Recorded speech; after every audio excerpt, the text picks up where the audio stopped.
Good evening, guys, gals, and non-binary pals. We're back with more West of Loathing! Woo! Apex, welcome in. Hello.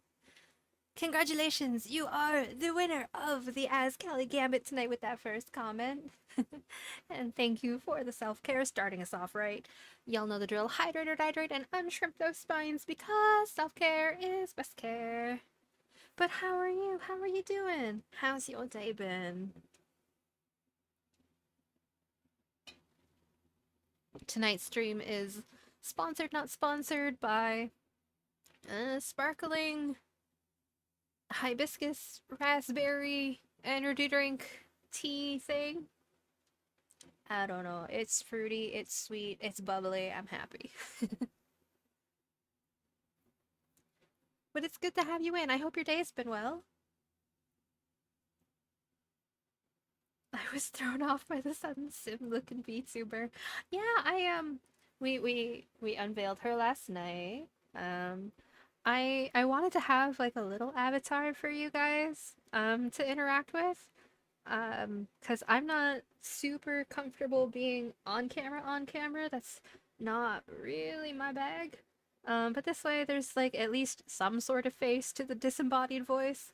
Um Another streamer put me on to it's like a free software called Animes. You can get it on Steam and you can create like little VTuber avatars and things like that. There's some presets as well. There's like a couple of animals. There's a whole bunch of Team Fortress characters. But I made this one. It's even got my hair color. But I figured this would be kind of like a happy compromise. I'm hoping eventually to be able to um commission a more custom little avatar, just something that's a bit more beyond my capabilities because I'm not super artsy, but she's good for now for a first try, I think. The Neko girl. Am I a cat girl? Is that where we're going?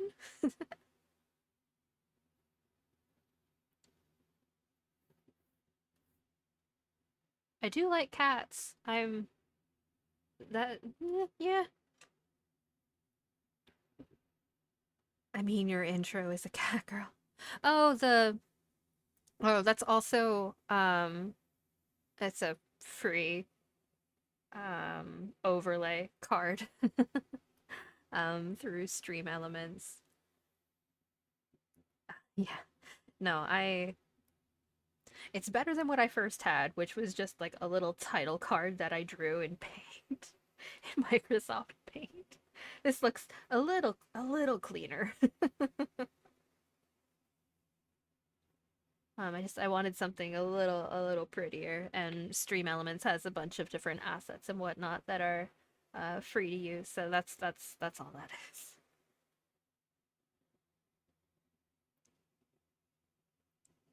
Oh my god, Bad Gal Beach! Thank you so much for the follow. Welcome, welcome to the chaos. If you're hanging in here, if you want to chat, I like to chat. If you'd like to lurk, lurkers are the backbone of Twitch. I hope you enjoy your stay, but welcome in and welcome to the chaos. Bonk.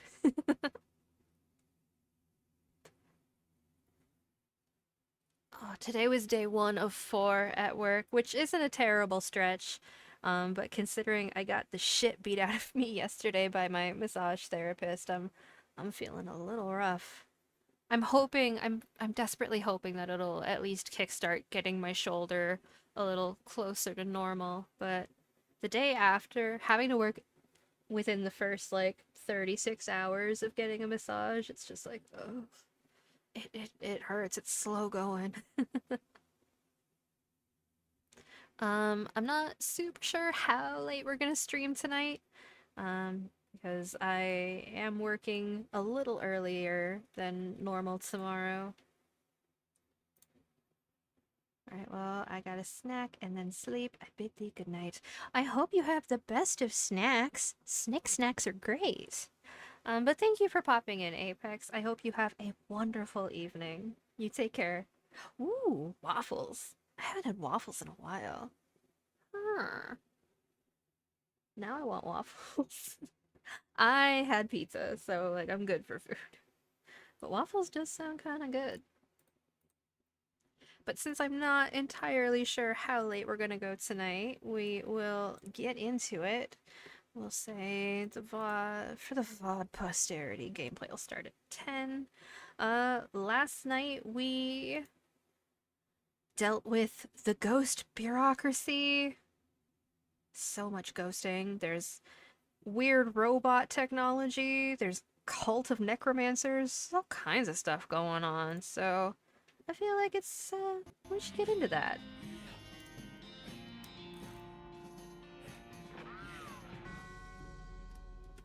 Oh, right, the weird serial killer. I don't know what I have to do with him.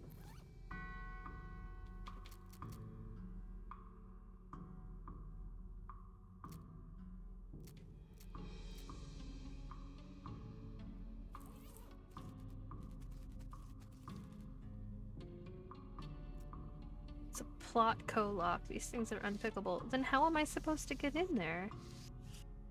Wait a minute. Can I... Wait a minute. Is the weird fort treason? I wonder if I can aim it. I don't have mold.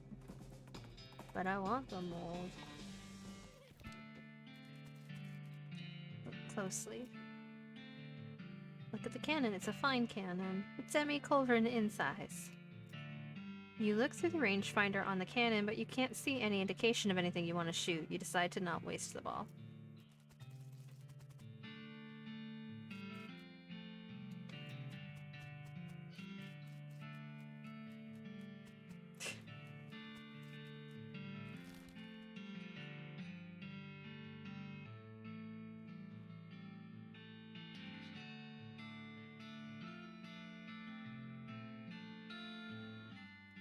Was there something that I missed at the way station?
We're giving the lumber to the railroad company for like no meat at all, and that's bad? Oh my god. Last time the mayor let this list get over 3 items, we chased him out of town with his breadstick nailed to the top of his hat, right?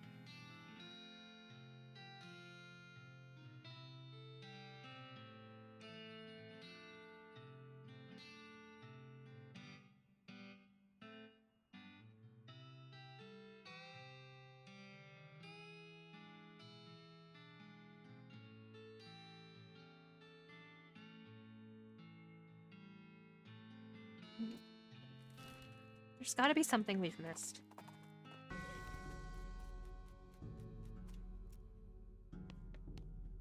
Chuck is staring at you. You notice that his left eye has a tendency to drift sideways as he stares, and then reset when he blinks, which is not often enough. Excuse me? Yes? How can I help you? You said you're running a bed and breakfast here? Yes, that's what I slud. Yes. Can I have a look at the guest room?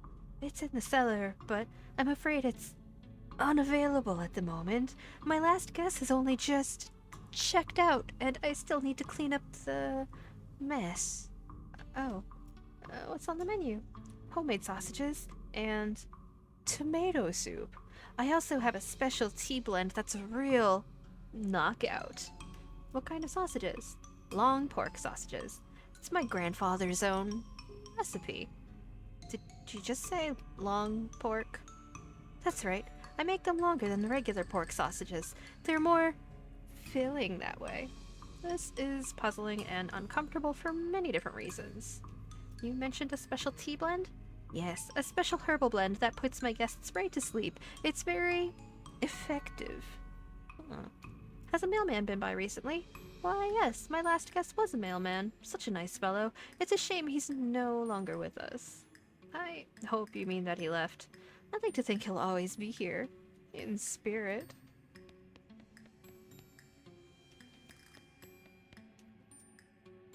Oh, wait, what? There's nothing very unusual, but you do notice 2 jars of tea leaves labeled Sleepy Time and Earl Grape.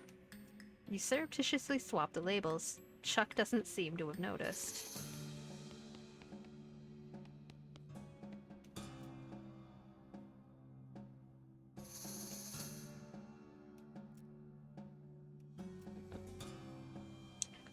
Oh, that reminds me. I left the kettle on. The water should be boiled by now. Would you care for a cup of tea? No, thanks. I'm good. Chuck pours himself a cup of tea and sips at it while staring at you. After a bit, he starts to look drowsy. Oh my. I'm coming over all sleepy. Perhaps I should get my blood down for a few minutes. It's been a long day. Please excuse me.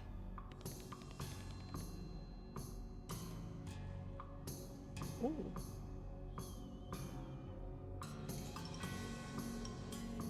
Going through Chuck's drawers seems like maybe not a good idea. There is a key on top of the dresser, though.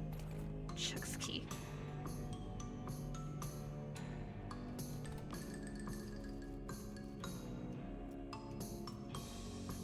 Doesn't look nearly as horrific down here as you expected, unless you're particularly horrified by an unmade bed.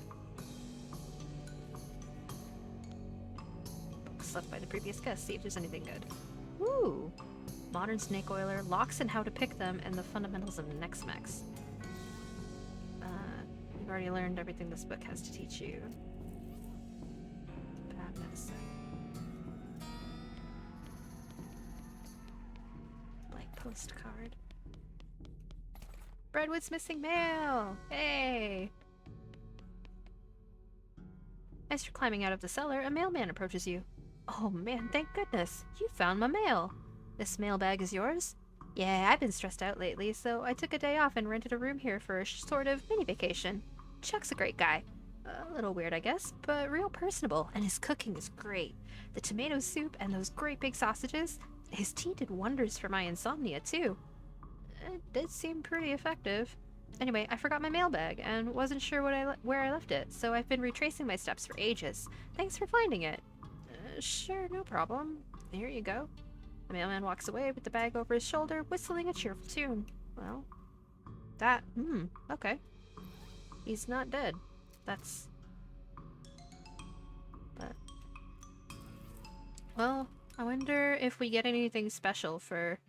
Oh, your transponder bleeps, and the signal leads to one of those El Vibrato robots, which is basically just doing aimless donuts around a forest clearing. Got the jump on him.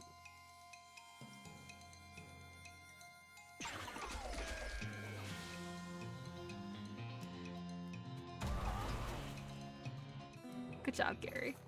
You put that robot out of its misery, or boredom, or I guess just existence if you prefer not to personify it. We got El Vibrato scraps. Wow, I can talk. And an El Vibrato keystone. Any sign of that missing mail? Yeah, I found the missing mailman too. He's on his way to deliver it. Excellent. I hope there's a new issue of Mayor's Monthly. Sounds informative. The mayor looks pretty relaxed now that the camp only has one problem. And it's the bad lumber deal.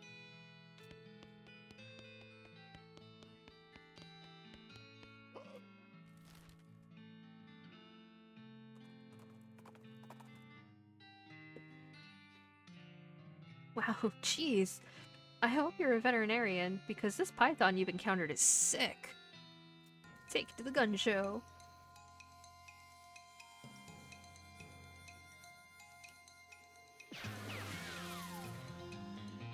Gary Foo!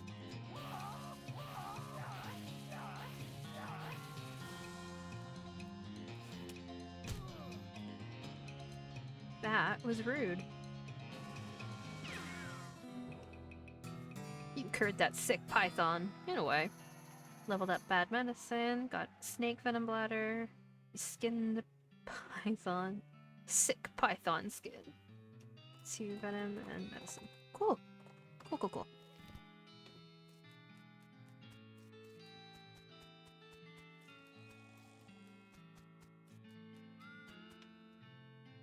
Hey, boss. Good news. We got that lumber shipment in from Breadwood and we're ready to go. You got the bridge built already? Yep. Most of the passengers were so bored, they chipped in to help. Wow, nice. Now we just have to lay tracks and the rest of the way... lay tracks the west of the... That was almost a sentence. Now we just have to lay tracks the rest of the way into Frisco and our work is done. Both mine and yours. See you there, boss. Oh, we got to Frisco. Cool.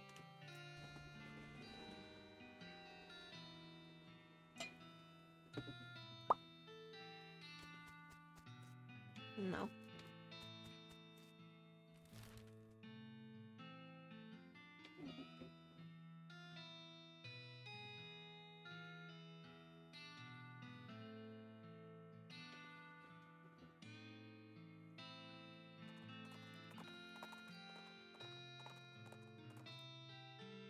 Howdy there. I'm Wandering Sally. Howdy, Sally. I'm Raine. What's your line? Trading. I wander all around these lands, just like it says on the label, and I buy a little here and sell a little there to make my way. Care to see my wares? Yeah, what you got?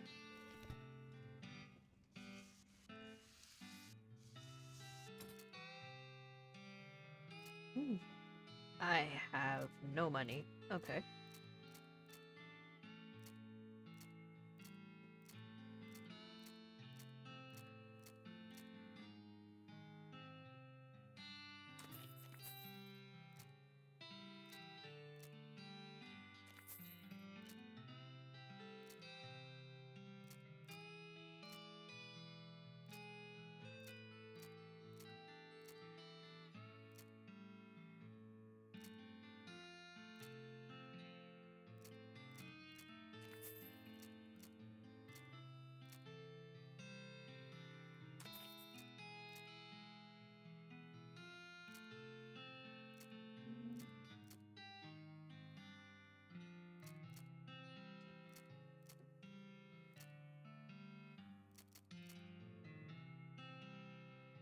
I'm not sure that's a good idea.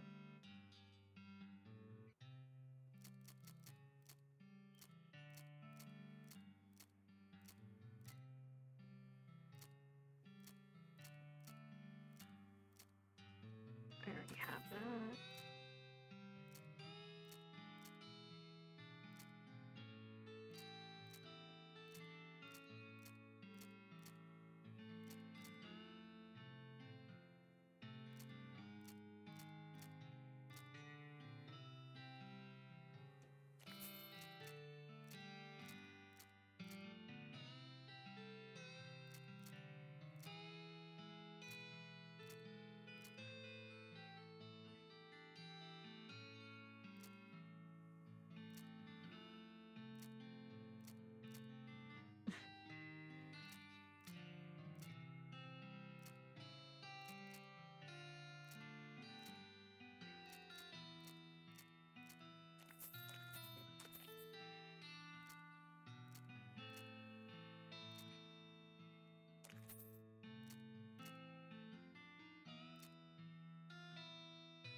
Okay.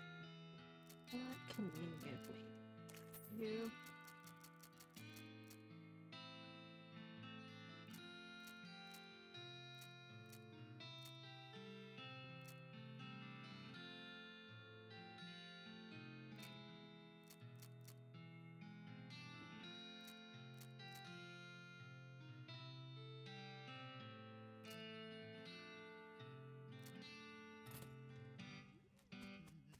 What up, Gary? Oh, let's going a place, a good place. What? Where? A custard standing. Oh, what? Jeez, I should be used to this by now. You discovered the last custard stand. Alright. The last custard stand. Why not? And an abandoned mine. Okay.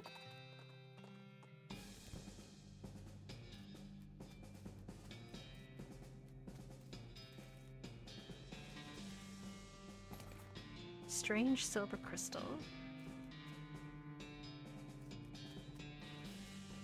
The workings are too rusty to work. Loosen. You empty the oil can into the works. Now that the rust is dealt with, you can see a bolt that's way out of alignment. Wrench it. Down we go.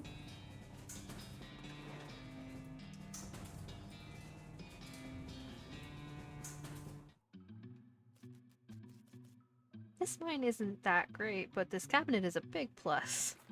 Surgical gin, laudanum, and nerve pills.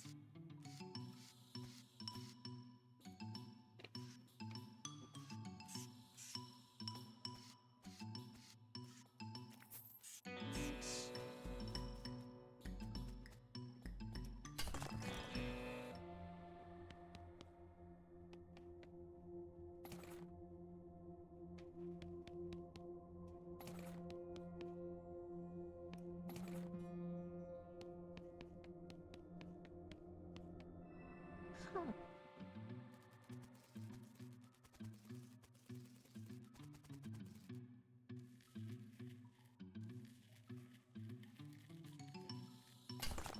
Neat.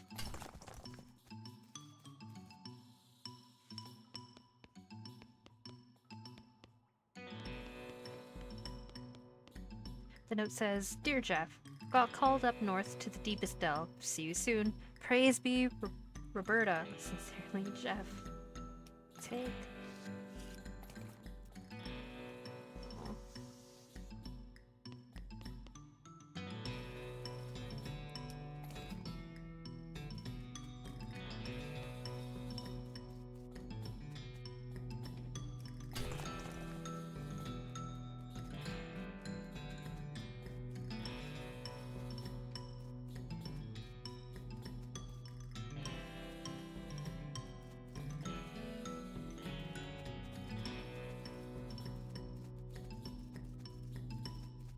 Okay.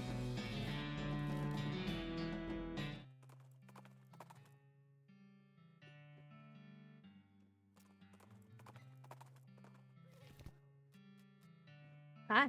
Well, howdy there. Welcome to the last custard stand. I'm Custard Man Stan, and I make custard like only Custard Man Stan can. Care to try some? Tell me about your custard stand, Custard Man Stan. Not much to tell, just a plain, honest custard stand selling plain, honest custard. But it's the last one? What, like the last one before you get to Frisco? Or last one in the whole territory? Heck, last one in the whole world so far as I know, but I can't swear to that. Are you sure it isn't the first? Yep, cause the first one was also mine. It was farther up north. Whole dang operation was ate by wasps. Stand it all.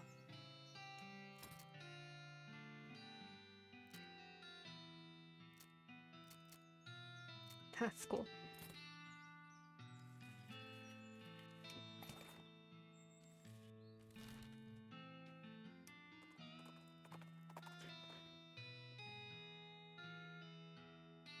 You're ambushed by a cow who was hiding behind a nearby billboard. Big billboard, big cow.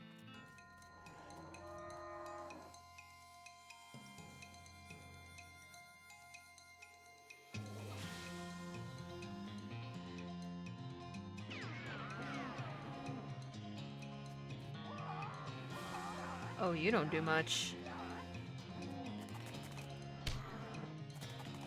Oh, no.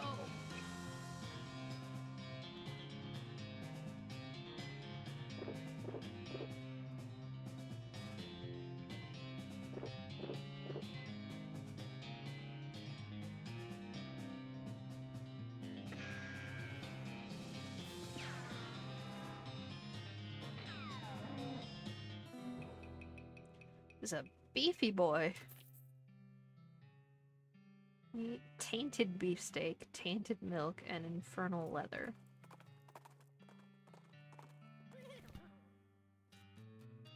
What's going on, Smee? This fancy pants calls himself the Emperor, and he won't let us build our tracks up to the station. Can you see if you can talk some sense into him? Who the heck are you? I'm Emperor Norton. I'm in charge of this city, and you can't build any tracks here without my permission. An emperor? Where's your crown, then? As it happens, I lost my dang crown. Fool thing didn't fit right anyway, but without it, I can't issue any official permits, and that means no rails for you. Unless, of course, you were to give me a new crown. A properly fitting one. I don't have any crowns, sorry. Well, I guess that's just tears it. That just tears it, doesn't it? So, not only do you not get that permit, but also... He reaches into his pocket and grabs a handful of powder, which he throws in your face. Your eyes burn. Ha! Have a taste of my famous antivirus, sucker. Your vision... Wait, Norton. Oh my god. Your vision goes all weird and you pass out. What was that? When you come to, Norton is gone, and so is the train. What?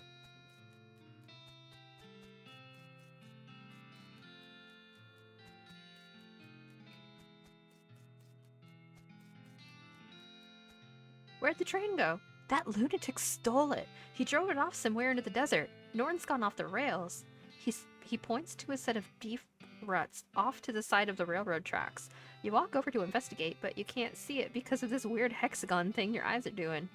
You should probably get that checked out, boss. That Norton fella said something about an antivirus. Maybe someone around here knows something about that? Well, hopefully. What the fuck? Frisco.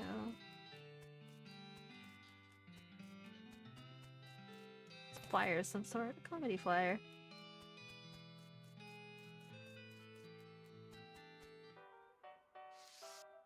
You don't look so well. Ugh, yeah, I can't see well either. Oh no, did that rascal Norton do this to you? He was raving about some sort of antivirus earlier. Any idea how I can fix this? Do you know that feller named Roy Bean? The one that collects all kinds of jelly beans? I think maybe he's got one made of honey, and it could help you with your predicament? That makes zero sense, but I suppose I don't have a better plan. Let's get going. Oh boy, another spittoon! Let's go! What's with the excitement? I've given up. This is the last spittoon in the game, and I'm not going to try and convince you to not be the most disgusting person on Earth anymore. Let's go. Let's do that. Yeah, search that filthy spittoon. You kneel down on the floor and throw your arms around the spittoon, giving the greasy brass bucket a big hug. How about a kiss? Would you like to kiss it? You know it, baby. You pucker up and give the spittoon a great big kiss on the rim. Is there tongue involved? Well, I'll leave that up to you. But even without it, it tastes like a burning horse. I love it. I know you do, friend, and if it were legal in this country, I'd let you marry that spittoon and have a beautiful romantic honeymoon night with it, but unfortunately, you're going to have to settle for wearing it as a hat. Yes, please. You flip that beautiful brass bucket over and slap it onto your head, drenching yourself in hot brown tobacco spit. It washes down over your face and hair like a sewage waterfall, soaking your clothes, running down your collar, and slithering into your underwear and filling your boots. I can't even force myself to describe it in any more detail than that. You are the world's foulest human being. Congratulations, you got a spittoon hat. Hooray!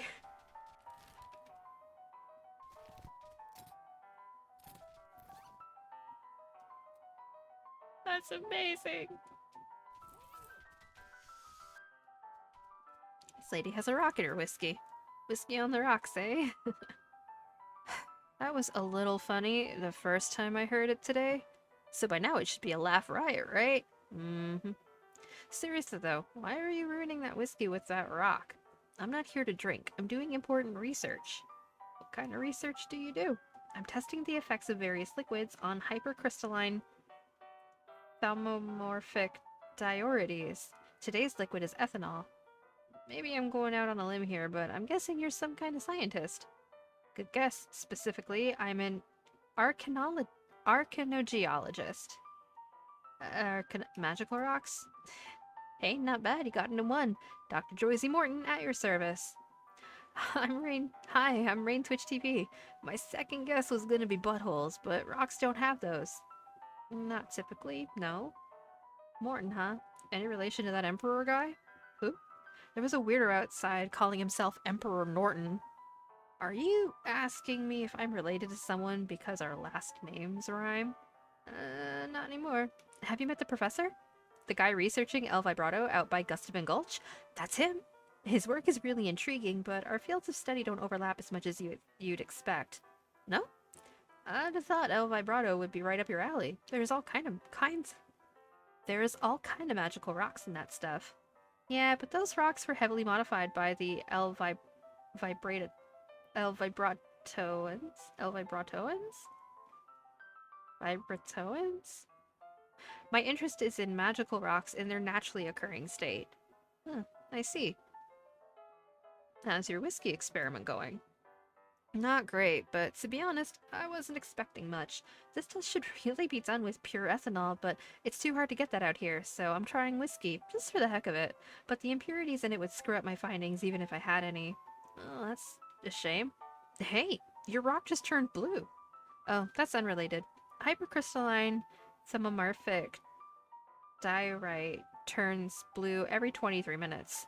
I have a colleague who patented a design for a watch based on that property of it, but a 23-minute watch isn't very useful. Plus, you know, the whole cancer thing. Cancer? Yeah, did you think I wasn't drinking this because of the flavor? It's because I don't want a tumor that can yell its own name. Do you need any help with your experiments?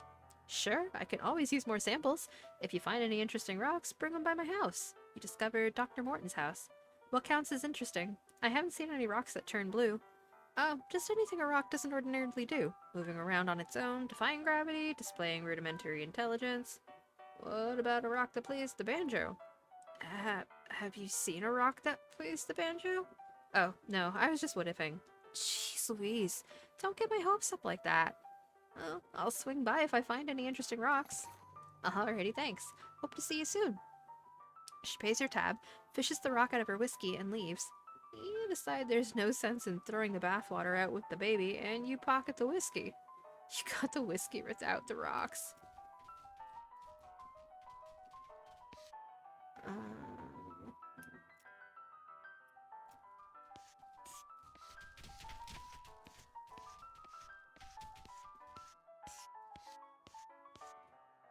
Alright, so we gotta go to Roy.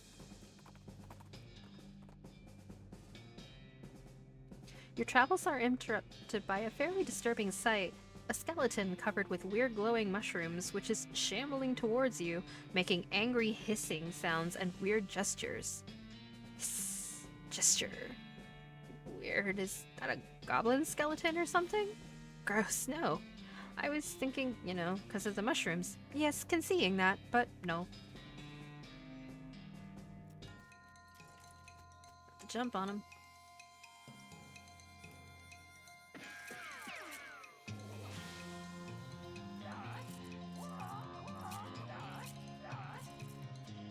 Oh, I don't think I fed Gary the spores.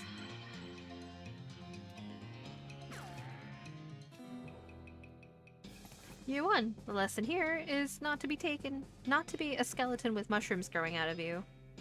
God, a mushroom colored bone. Mushroom covered bone. Oh my gosh.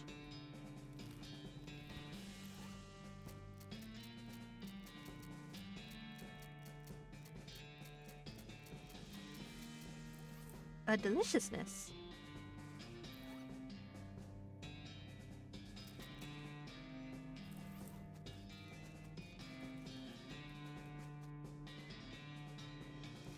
Oh.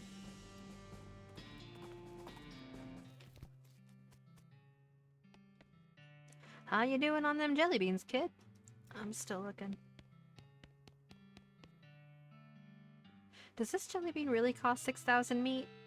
Well, normally it does, yes, but I guess seeing as how you helped me with them bandits, I reckon I could drop the price to 4,000.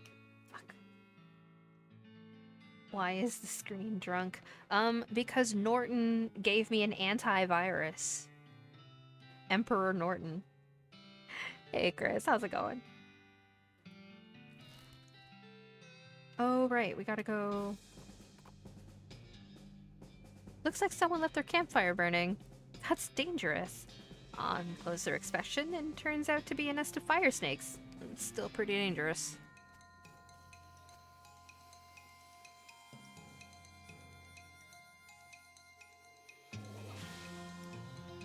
Fuck Norton, indeed.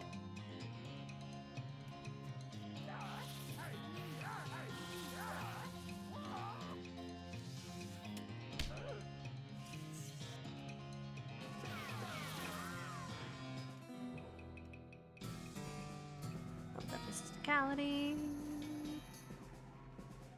Fire moccasin skin, snake spleen. Cool.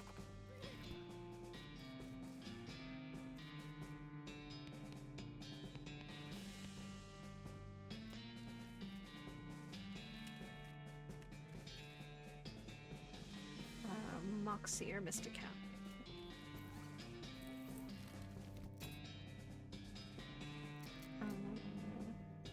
Moxie. Moxie's at 20. How can we get our Moxie up?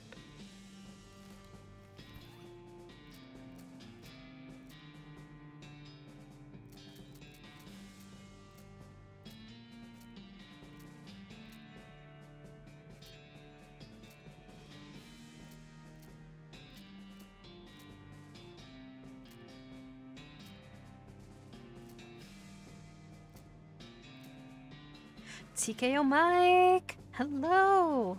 Welcome in. How are you? How's your day been?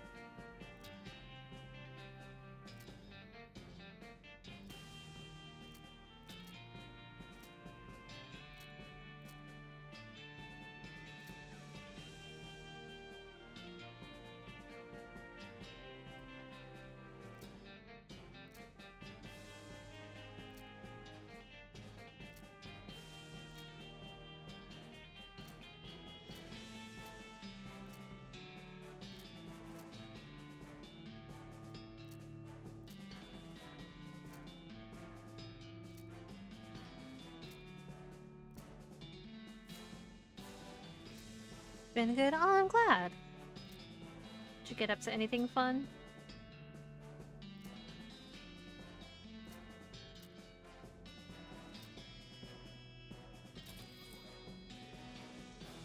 What do I need you to be at? 40. Jesus. What am I at? Mysticality is at 23.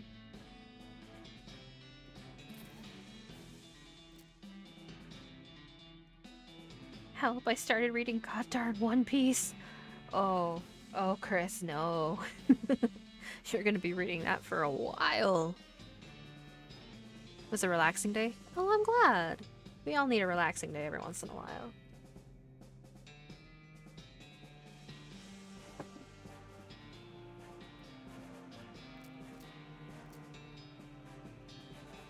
I read 10 chapters. I gotta be over halfway there. Maybe halfway through volume 1. 6 mysticality.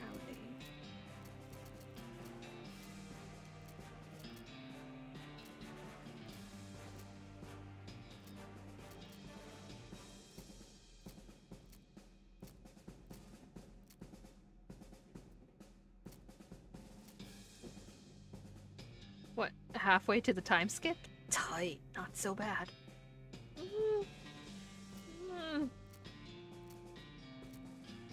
You keep thinking that, I suppose.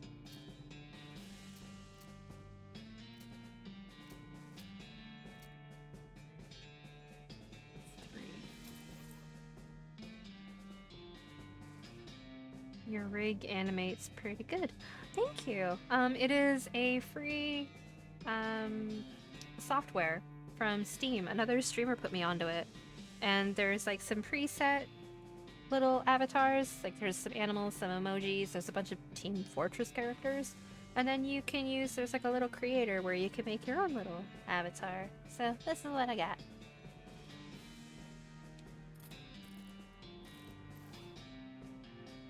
Okay, so we need 17 mysticality. Shit.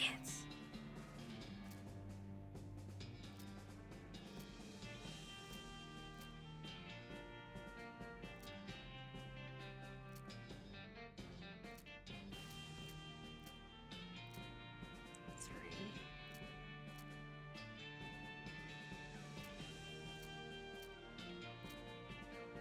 Mysticality by 11. Ooh. This stuff is definitely not safe to drink. Fuck.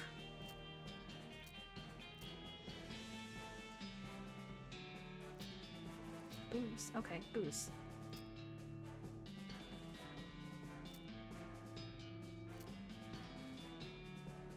Mana reduce spell. 3.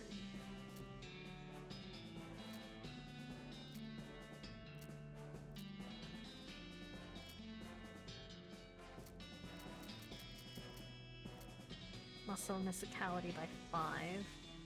How much do I need? I need 17.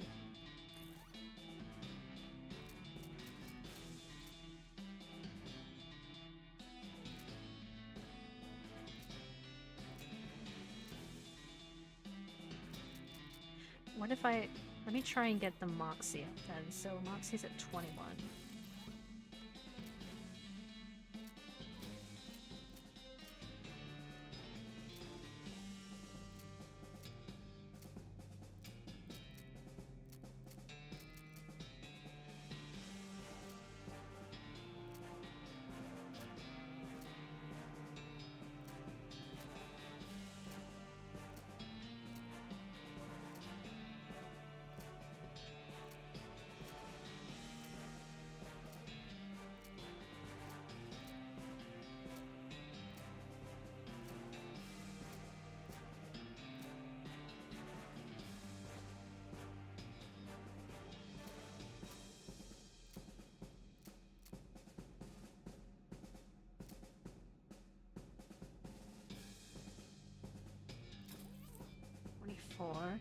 So I need 16.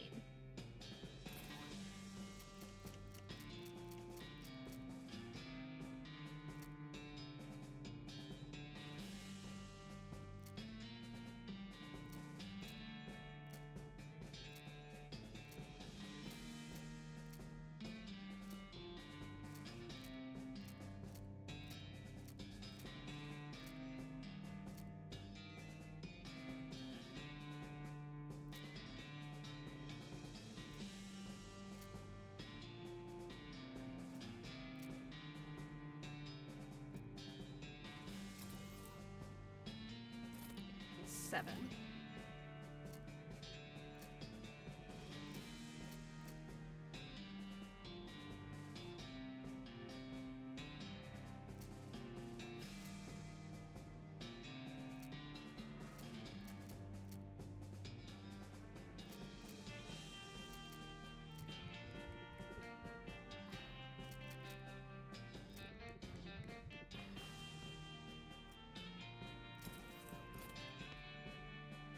Oh, we're good. Okay, fuck.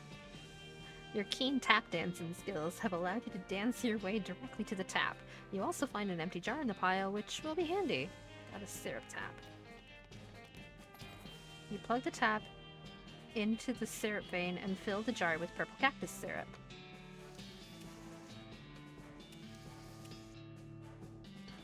Hello, having a syrups?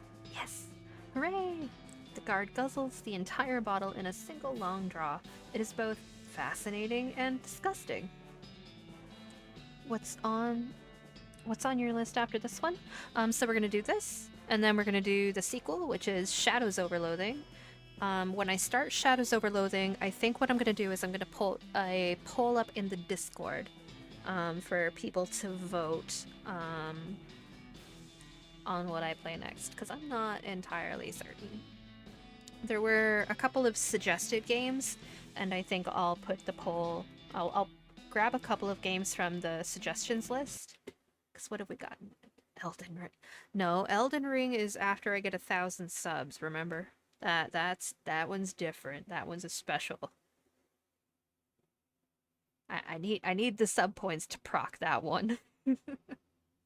Let me see. I don't even remember what's in there. I'm terrible. Game requests. You've wavered on that a little. I might knock it down a little bit, but I might knock it to getting into the plus program, but we'll see. Okay, so what have we got?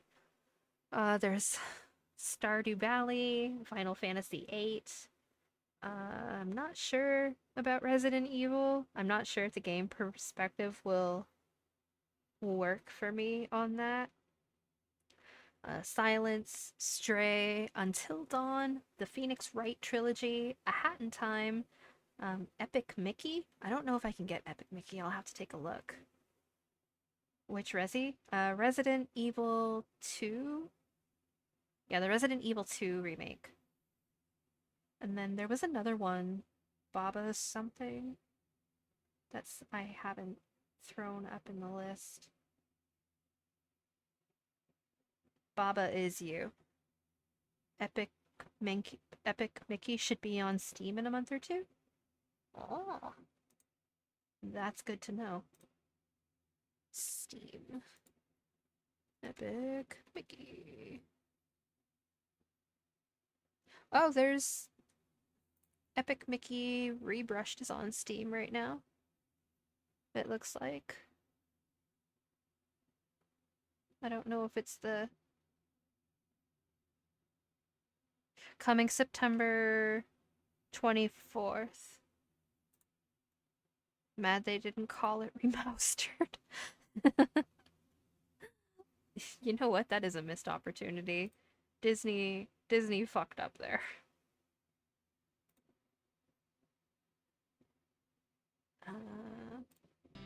But yeah, I'll probably money on the table, indeed. But I'll probably grab a couple games from that list and create a poll to see what people would want to see.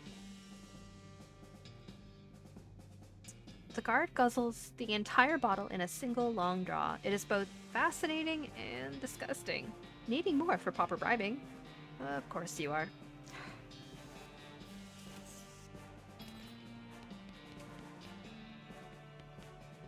Hello, having the syrup? Yes. This time the guard moves away from the ladders, so they have plenty of room to guzzle the syrup. Excellent. Hello, hi. Hi, can I... Nope. Okay, can I... Yep, bringing me goblin elixir. What's that? A potion of extra delicious being. So good. I'll go get that then.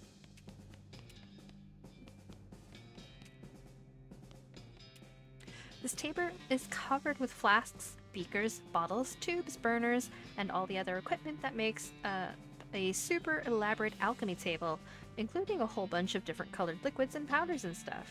Make a goblin elixir. Well, that's easy for you to say. Look for some instructions. You find a scrap of paper in a drawer that looks maybe like instructions for an elixir, but it's all in goblin science jargon that you don't understand at all. Pick up a beaker and look at the ingredients.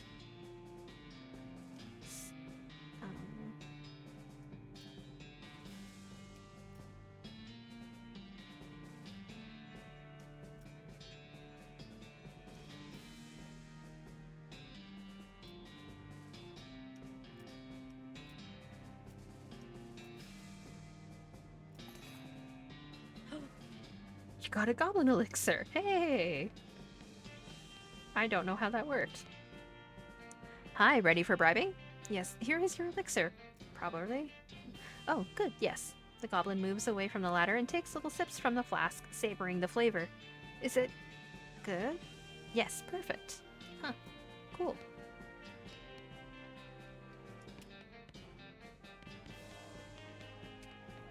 Holy crap.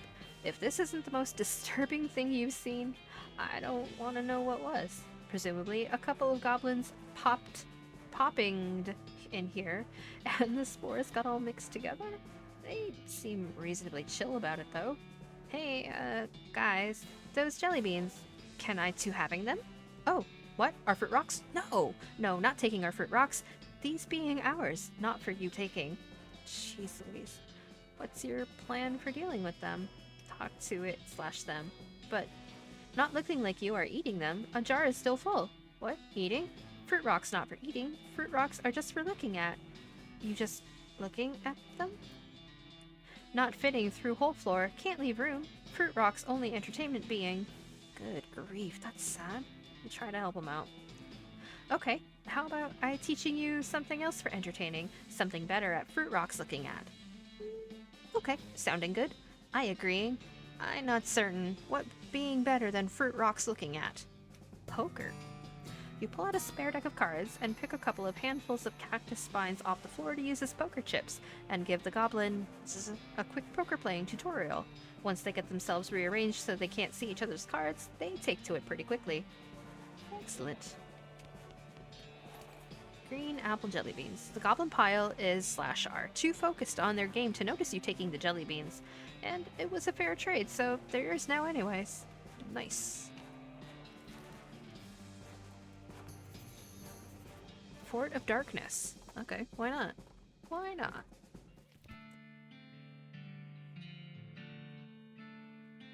Wait a minute.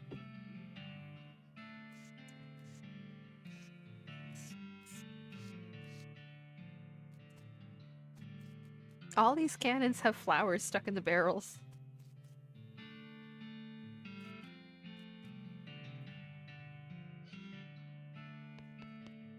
A young lady is dressed in fancy, expensive traveling clothes, though hardware has made them dirty and ragged. Also, her pupils are about the size of teacups. Wow, hi, a new face. My name's... oh, one sec. Irene. She giggles. Everyone here just calls me Mushrooms, so I forget sometimes. Howdy, Irene. I'm Raine. What's your story? Oh, not much to tell. I was hitchhiking to Frisco a few months back, but I stopped here and never got around to continuing, you know? We're like a big happy family here, and everyone's so nice and appreciative of how I know so much about mushrooms. Mushrooms? Uh-huh. They're good for all kinds of things if you know which ones to pick. If you want, I can sell you a few of my favorites. I need better dickering. This guy seems to be in a daze, looking around, uncomprehendingly at the boots and cobbler's tools around him. Hi there. These are some pretty cool boots you've made. Are they for sale? Huh? Oh, no? I mean, I'd like to sell them to you, but they aren't mine. You didn't make them?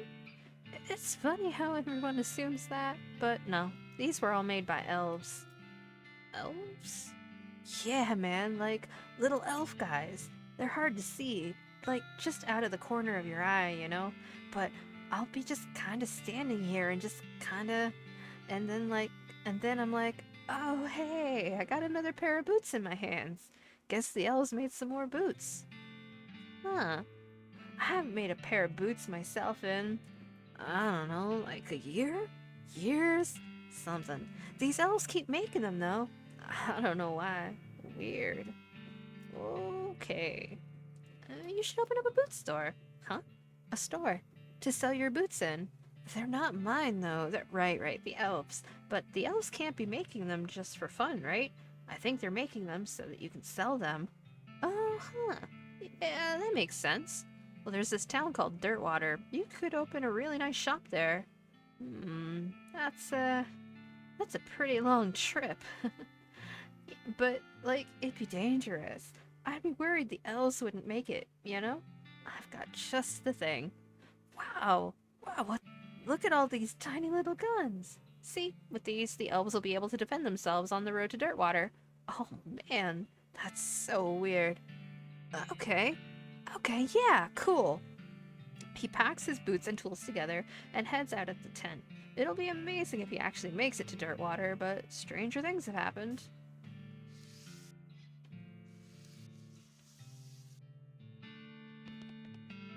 Hi, I'm Raine.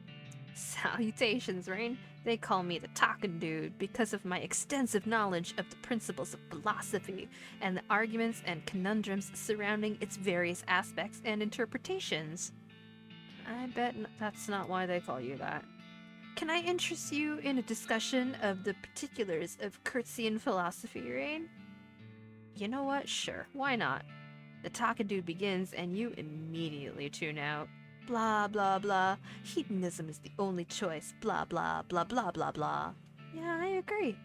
Blah, on the other hand, blah, blah, blah, blah. Feign interest.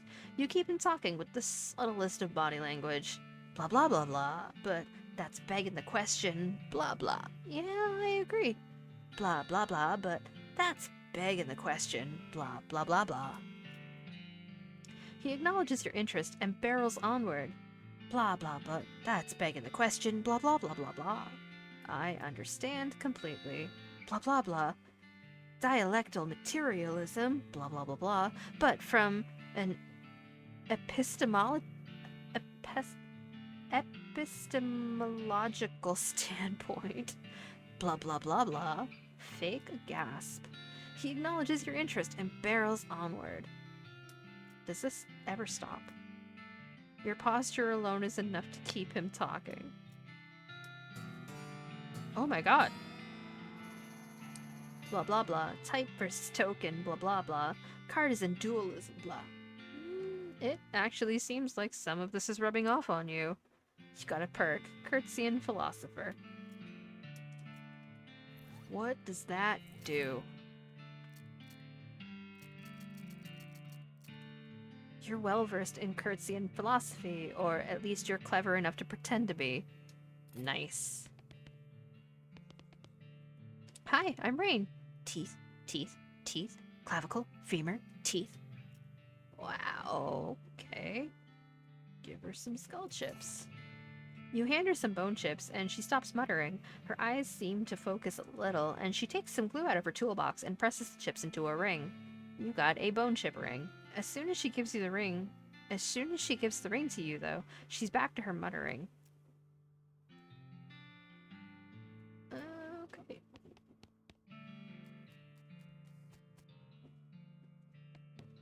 Hello. Hello. Yes, hello, yes. I'm Todd. Raine, pleased to meet you. So, what do you do around here, Todd? I am a chemist. I've been researching the properties of some of the local mushrooms. Properties like what? Like how they get you totally wrecked.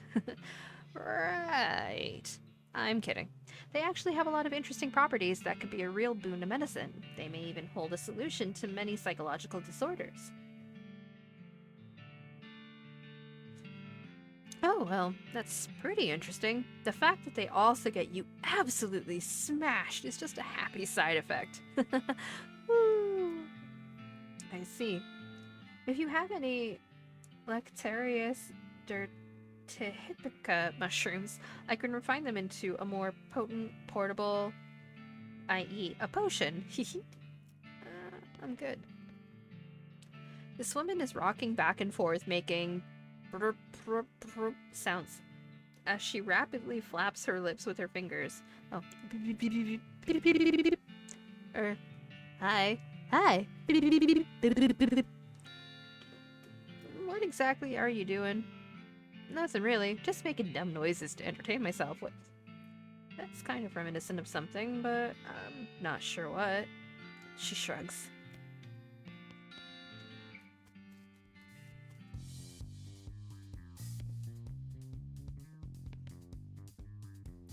This tall, muscular, bald man is leading his students in an aerobic workout routine. His voice is powerful, yet disconcertingly soft as he counts off 1 and 2 and 3 and 4. Excuse me? What's going on here? Exercise. We must strengthen the body. If the body is weak, the mind cannot be strong. These two are one. Who are you? I'm Kurtz. My methods will usher in a new age of power and will. Can I exercise with you? Kurtz glances at your clothes. You do not have the proper attire. Before muscle comes skin. Before skin comes clothing. You look around and, sure enough, everybody else is wearing the same striped pants and weird fuzzy headband.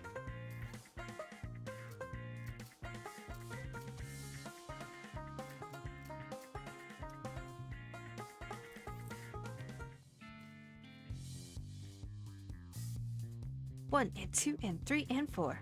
Can I exercise with you? But you do not have the proper attire. Before muscle comes skin, before skin comes clothing. But did I not put on the pants?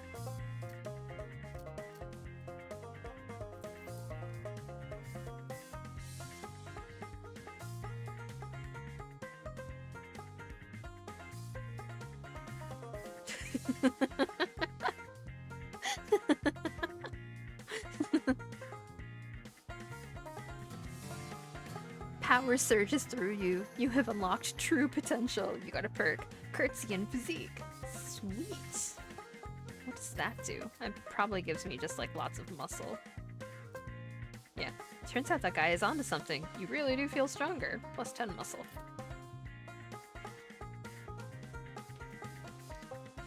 This record must be from a foreign country where music is way weirder.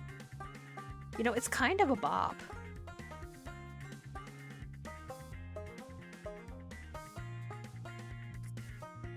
I'm not mad.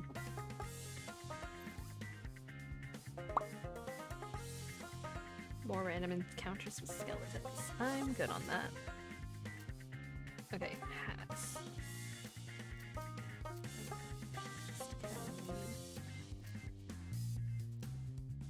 I want the spittoon hat.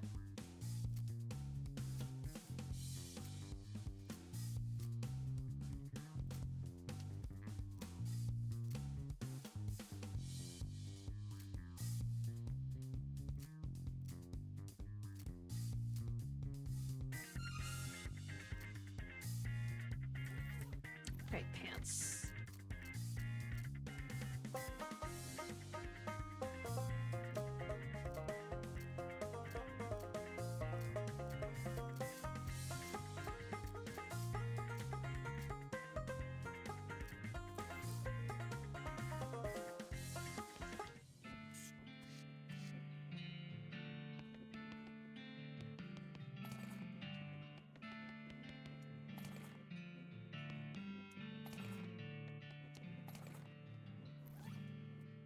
This book is so rudimentary that it's insulting pure intelligence, even though you know almost nothing about loading cannons.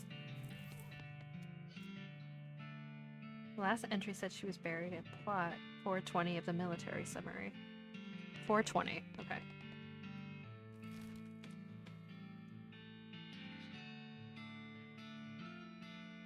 $420.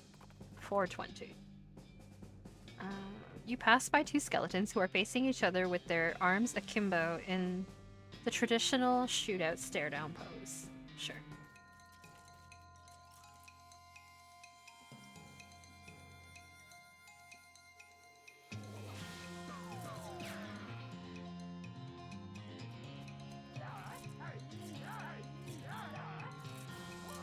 Good job, Gary.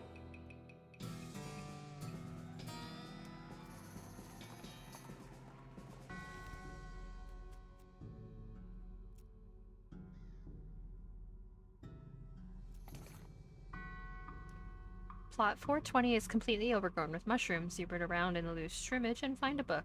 Coincidentally, it's a book about mushrooms. Mycology, your college.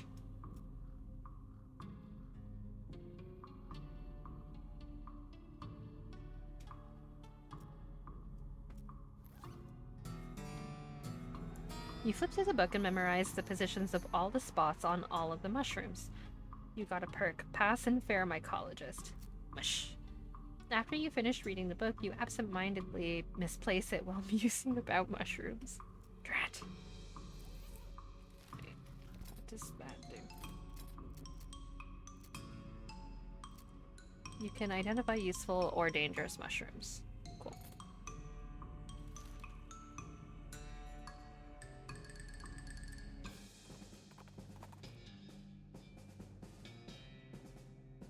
Out in the open desert, among the rocks and dunes, and underneath the scorching desert sun, you encounter a chef. That probably doesn't sound all that strange comparatively, but hold on while I go into more detail. He has, somehow, hauled a full-sized iron pot-belly stove out into this blistering hot hole, and is cooking something on it, though you can't tell what, because all you can see in the pan is fire. Rather than being drenched in sweat, he is literally steaming. Furthermore, he is muttering wildly to himself, "Hotter, gotta be hotter, hot, hot, gotta cook it right. Through needs to be hot, hotter, hotter." Why am I fighting the chef? It seems mean.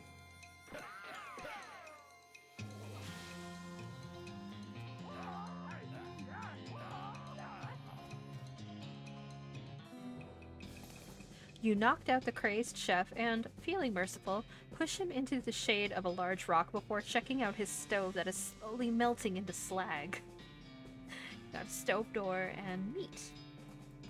Sure. Okay, I know there was... That wasn't the last one, was it? It might have been. Yeah, because we don't have... Okay.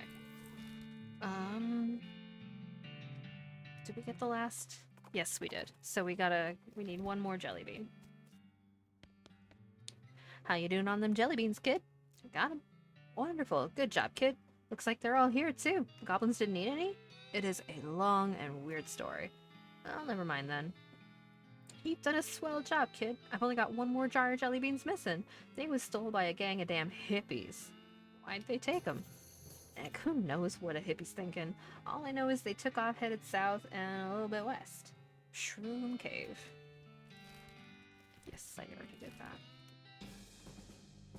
A spiky, bright blue shape catches your eye. You hop off Duppers Jr. to investigate it more closely. It's Hager's agave. I need to upgrade my foraging, but I don't know how. Shroomies? Ow.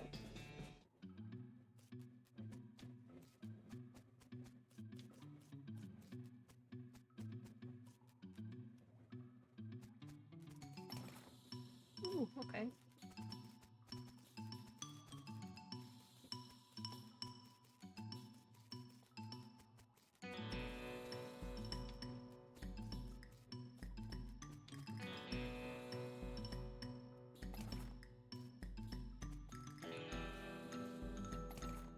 Contains some loose bits of granola and some very, very dirty clothes. Oh, and a map. You got a mushroom map and a bag of shroom grow. We're gonna give that to Gary. A deliciousness. This map is labeled shroom locations and shows a weird, convoluted trail leading to a big X. You recognize the X is this very cave. The source of the trail looks like it's right near that weird fort full of dirty weirdos.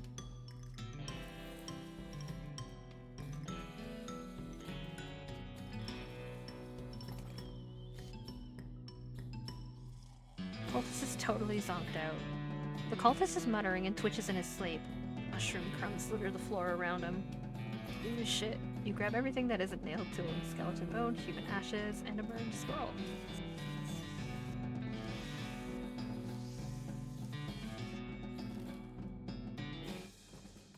Back to the Fort of Darkness.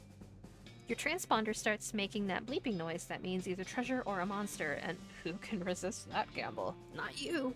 At least, not in this encounter. Anyway, your involuntary risk-taking is rewarded when you find a high-tech crate.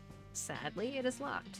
Open it! You cross your fingers as you feed the crate one of your valuable keystones. It opens, vibrato scraps, and an L vibrato punch card. Cool. I wonder if I have enough shit to go back to the professor. Did you want shroomies? No.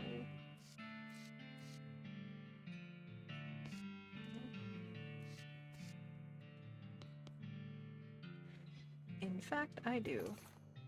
But we see on this stuff, it has a real kick to it. Seen any jelly beans? No. I'm not interested in jelly beans unless they're that kind of jelly beans that get you completely blasted.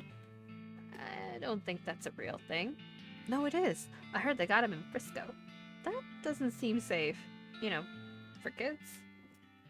You have any... Yes.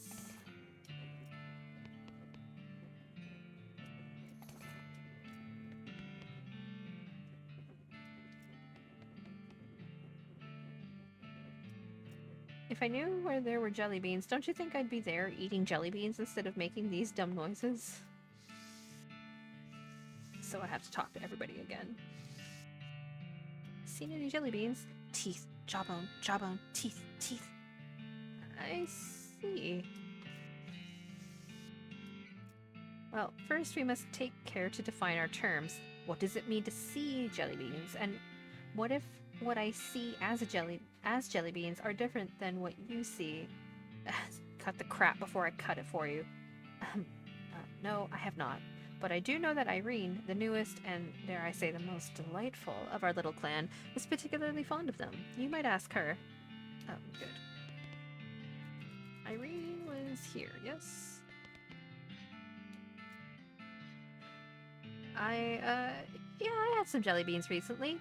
I don't remember. Oh, they were in my lounge. Where's your lounge? I don't quite remember. It's only there part of the time anyway. What? I don't know. Would you like to buy a mushroom? This batch is extra groovy. No! Shit, no! I didn't mean to do that. No! Fuck.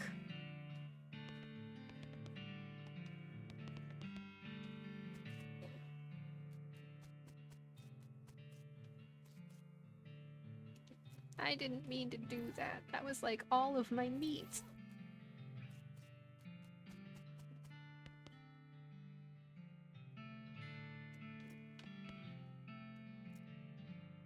Do you know anything about a lounge? Teeth, teeth, teeth. Lumbar vertebra. Do you know where Irene's lounge is? I have been there, but for some inexplicable reason, I was never invited to return. Inexplicable. I would self-actualize by returning on my own, but I don't remember where it is, and Todd will not tell me. It was quite frustrating. No. Who's Todd? Do you know where Irene's lounge is? Yeah, I do. Don't tell the talking dude, if you don't mind, but it's in that cave where we get all of our mushrooms. I didn't see any lounge there. You gotta be, I gotta make the potion. Okay. I see. Kellogg Ranch. We'll get to that in a minute.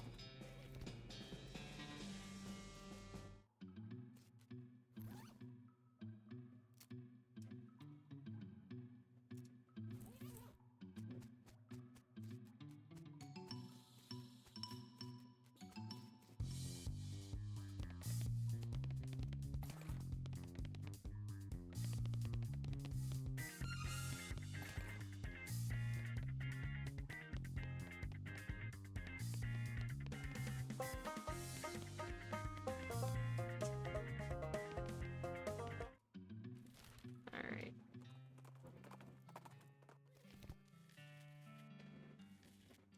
Howdy, Raine. Any line on that last jar of jelly beans? Got 'em. Well, I'll be jiggered. I didn't figure on seeing any of them jelly beans again, and here you brought back all 3 jars.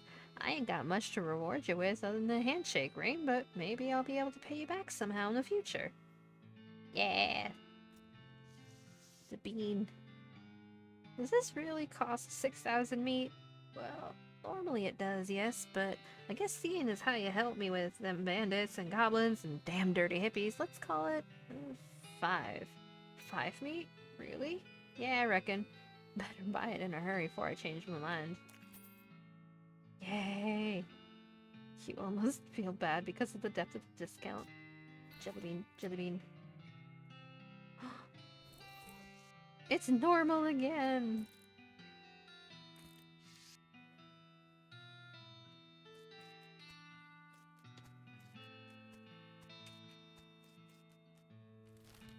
Okay, what's at the Kellogg Ranch? What? This doesn't look like a ranch.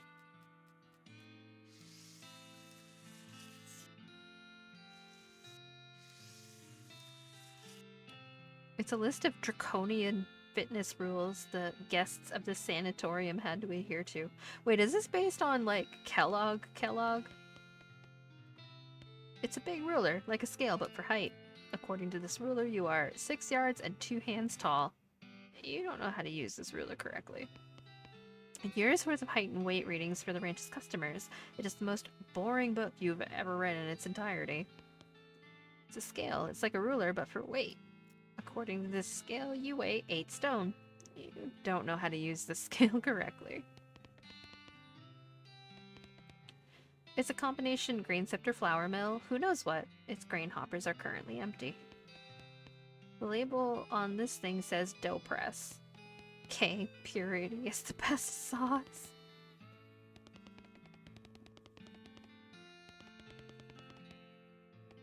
Keep calm and enjoy nothing. Aww.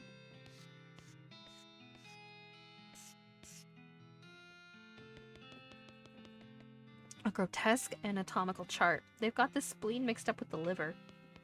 It's a menacing ape skeleton. Boy, there sure are a lot of books about enemas on this shelf. Mostly medical journals and Bibles, and some old National Geographics. Oh, hello. Hello. So, you're a ghost, huh? Yes, it does appear so. And alas, without me here to instruct them in my regimen of purity, all of my patients have fled. That's probably not exactly why. They're likely out ravaging the countryside and their own bodies. One cannot have purity of the soul without purity of the body, you know. What's this whole purity kick about, anyway? My threefold path to the elimination of corrupting influences. Would you like to hear about it? I am reluctant, but sure, lay it on me. The first step I call purity of the glands. One must rid oneself of all romantic and sexual desires and cease any self-polluting activities. Like what? Smoking cigars? Well, yes, but I'm speaking more of, you know, nighttime activities. Alone. Oh god, it is based on Kellogg. What? Anyway, that's the first step. Okay, what's the second step? The second step is purity of guts. This is accomplished through frequent cold water enemas. Yikes! And the consumption of wholesome and nutritious grain flakes manufactured through my personal, scientifically developed recipe. What makes them any different from other breakfast cereals? Did you not hear me? This recipe is scientifically developed. Alright, what's the third step then? The final step is purity of muscles. I've developed an extensive exercise regimen featuring several workout machines that I have invented myself. Neat. And all of this together, what was it? My regimen eliminates corrupting influences from the body, thus purifying the body, mind, and soul. Well, that sounds like a good result to shoot for. And it works? Certainly it does. Why, just look at me. You're dead. Only coincidentally. This text is scrupulously tidy. In fact, there's not so much as a desk blotter or a single pen, and it only has one drawer. However, you find a secret button cleverly hidden on the underside of that drawer. Hey, that's my desk. Keep out of it. You're incorporeal, so go ahead and try and stop me. Well, I never. Press the secret button. A panel slides open on the back wall, revealing a secret room. A secret room, you say? Keep calm and enjoy nothing. This is the most boring secret room you can imagine. That's disappointing. Oh.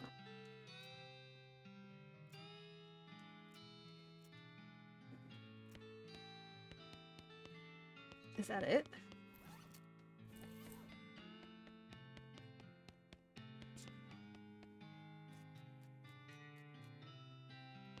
Your body is still wrong? The Stretch Master 4000. You strap yourself into the machine and allow it to inflict some warm-up stretches on you. The machine pulls too hard, which promptly yanks one of your shoulders out of its socket. Oh god. It's the lung flex. Suck on the blast hole. Okay. You've had enough exercise for now. This place is terrible.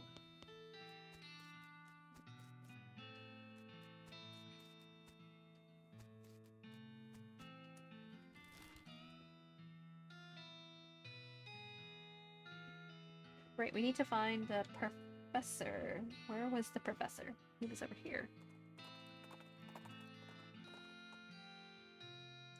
A nearby hissing sound alerts you to the presence of a snake. Or at least something that sounds like a snake, which turns out to be a goblin cooking flapjacks on a flat and baking hot rock.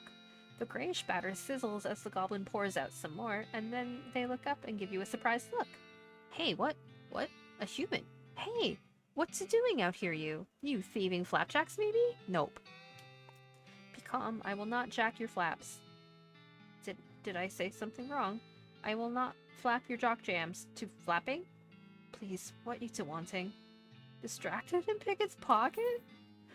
To waiting and looking behind. Many snakes to approaching. Unheard for flapjacks are sizzling. Snakes. These are delicious ingredient, but I am not seeing snakes. Never to minding. I mistake. Perhaps a stick. Goodbye. I too leaving. Whoops.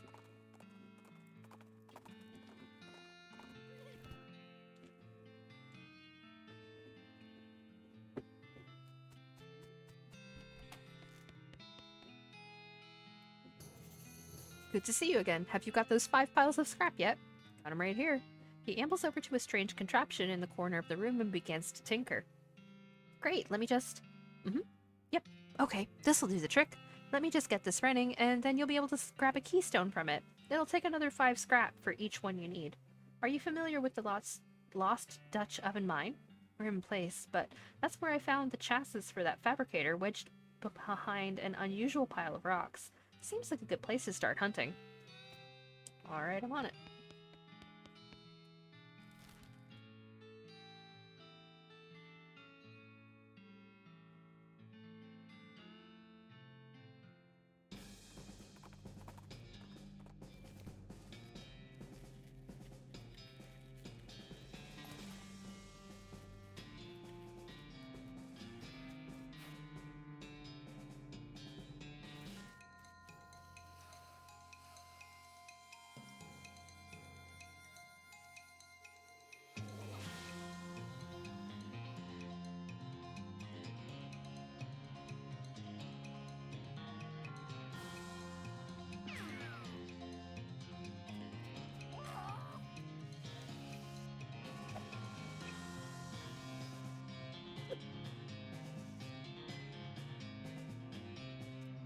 Oh. That's not what I meant to do. That's okay.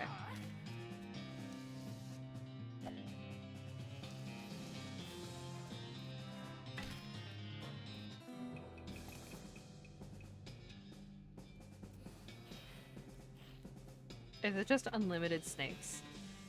Yeah, okay.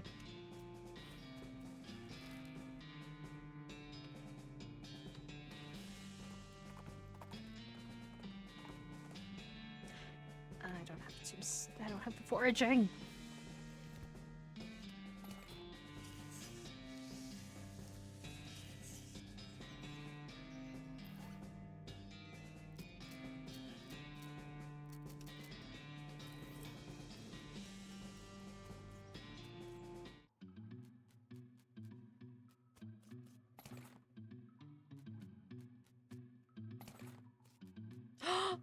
Oh, a new spittoon!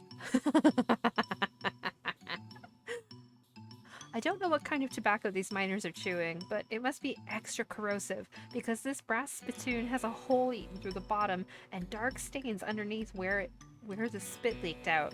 Oddly enough, it doesn't seem to be leaking now, and it's half full. I guess the miners plugged the hole with something. Inspect it. It's a spittoon. It's disgusting. You can practically see the stink lines coming off of it. Come on, let's not do this. Inspect the spittoon. Jeez. Fine. Okay. You crouch down and take a careful look at the filthy spittoon. The inside is blackened with years' worth of stains.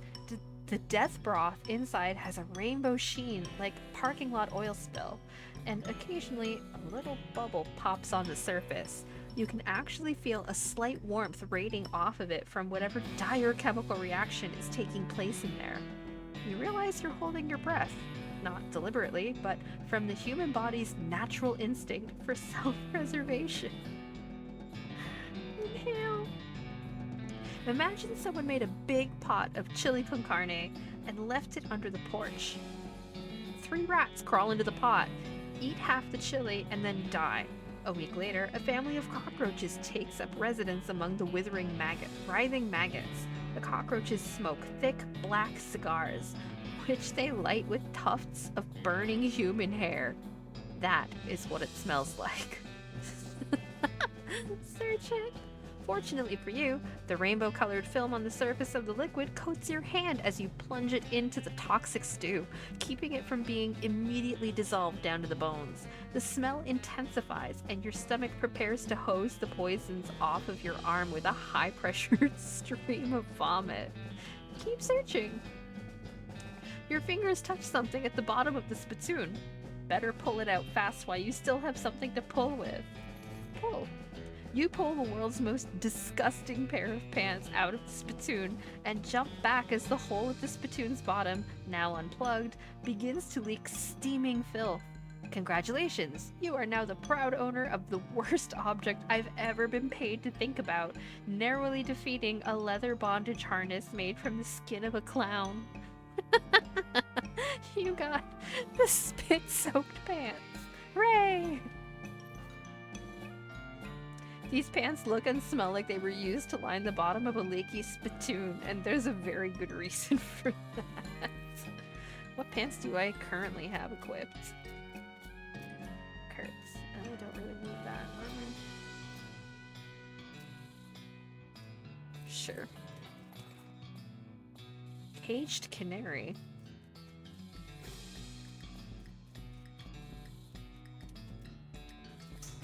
Down we go.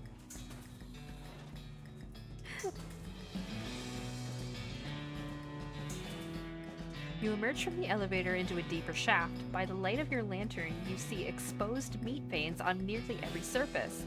It's unusual that there would be this much readily available meat left in a working mine. What were they digging for, if not this?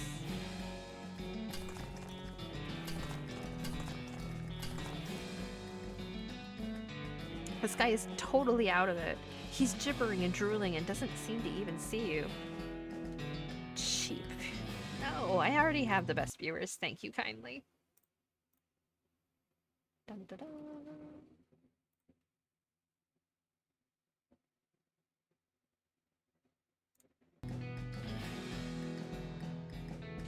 Try talking to him. Hey, buddy. Are you okay? Glubra Bilberto Gorto Glub.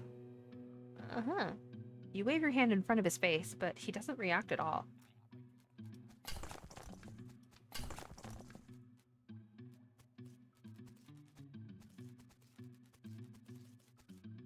Looks like a miner died trying to dig deeper with their hands. An ominous ladder leading down into a deep, dark pit.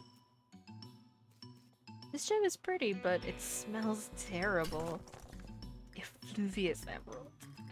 This guy seemed to have gnawed off his own hands before he died, and you start feeling very uneasy.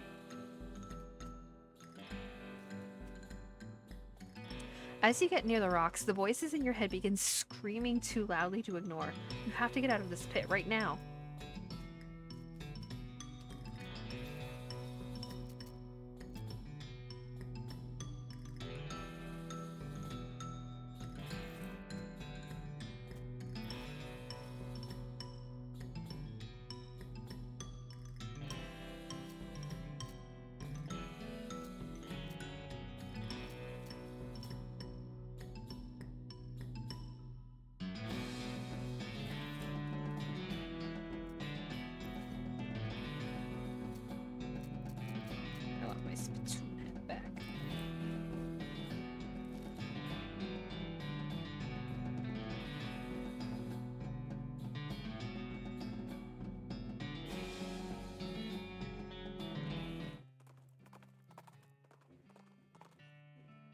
Your El Vibrato transponder leads you toward a small cave. You park Duppers Jr. outside and step in to investigate. Oh, I don't have a battery. Boo.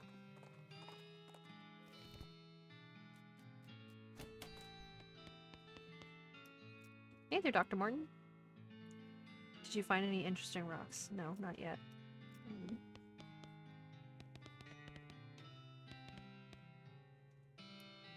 Don't these new lamp things usually need to be plugged into something?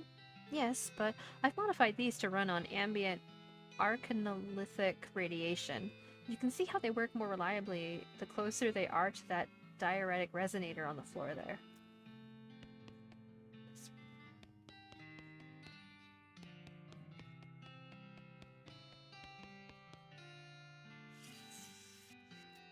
Hey, Josie, what's up with these boots? That's just an invention I lost interested in. What do they do? They're supposed to make you run really fast, but I couldn't get any significant boost out of them. But you're so close, though. Oh, yeah? Sure. You just gotta hook this wire up to the spring, twist this flange a little, and Bob's your uncle. Huh. Clever. Well, I'm not interested in them. You can keep them if you want. Boost boots.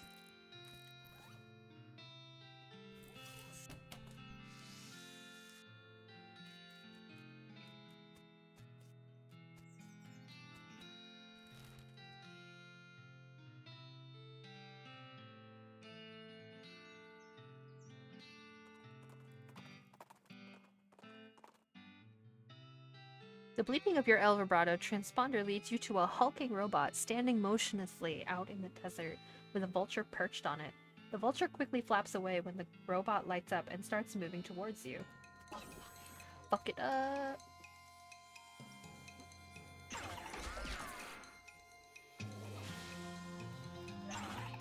Oh, Gary, no.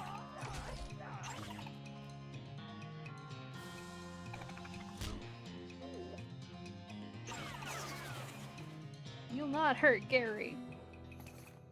You force the robot back into shutdown mode, and the vulture reclaims its perch.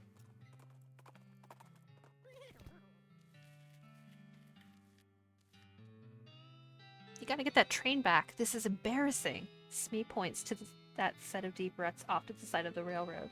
Norton's taken the train off somewhere in the desert. You have to follow him.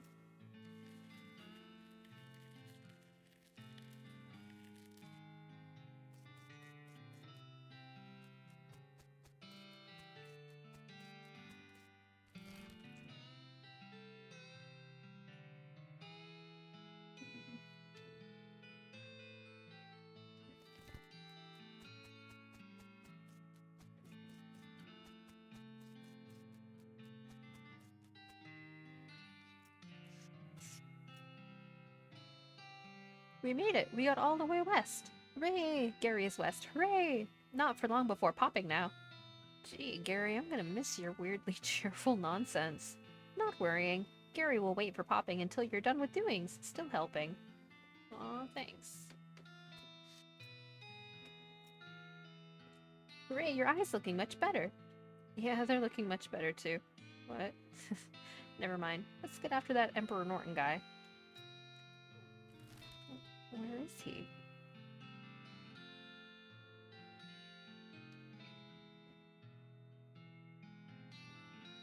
Oh, wait. We should talk to...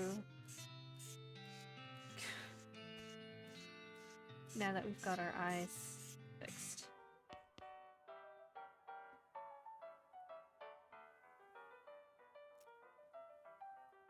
What can you tell me about Briscoe? Oh, it's a fine town. A fella named Samson Briscoe founded it way back, when the mines first opened out this way and everyone caught the fever. Mining fever? Yep, the kind you get from breathing too much dirt. Briscoe was a doctor, see. I see. What's going on with that huge brawl over there? Oh, them fellas always blowing off steam. I just let them go ahead and get their aggressions out, as long as they keep over there, away from what furniture I've got left.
This might have been a bad choice.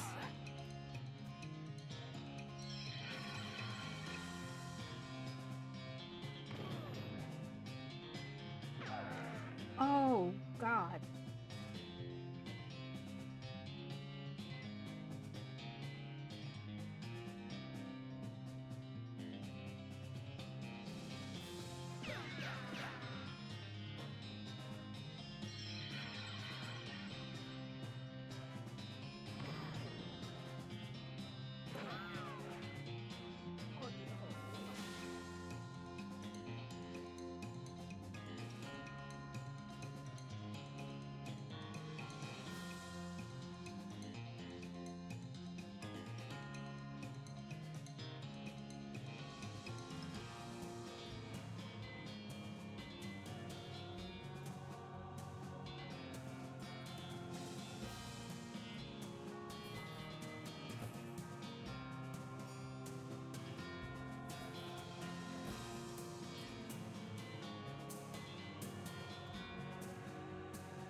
It's just gonna start up again. Okay.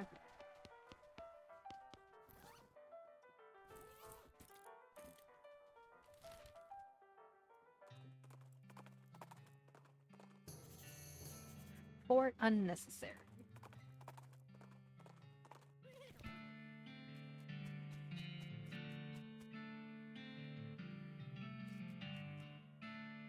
A harried-looking young woman in a military outfit darts in front of the door as you enter.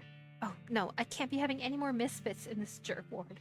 You can either swear to me that you're halfway competent, heck, even a quarter, and that you'll help sort out this crew of no-hopers, or you can turn right back around and march double time. I'll help. Alright, I'm gonna hold you to that promise.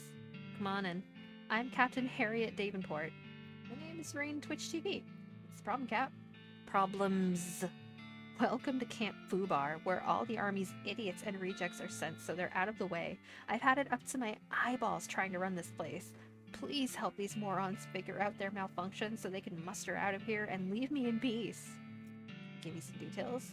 You'll need to talk to them individually for more information, but the brief is, we've got a scout who's blind as a bat, a cook who can't figure out how to make corned beef hash on toast, a guy who can't load and fire a cannon without blowing it up or maybe shooting backwards, a guy who, somehow, and I can't for the life of me figure it out, is too bow-legged to ride a horse, and a kid who was sent here because he can't figure out how to tie a bow tie.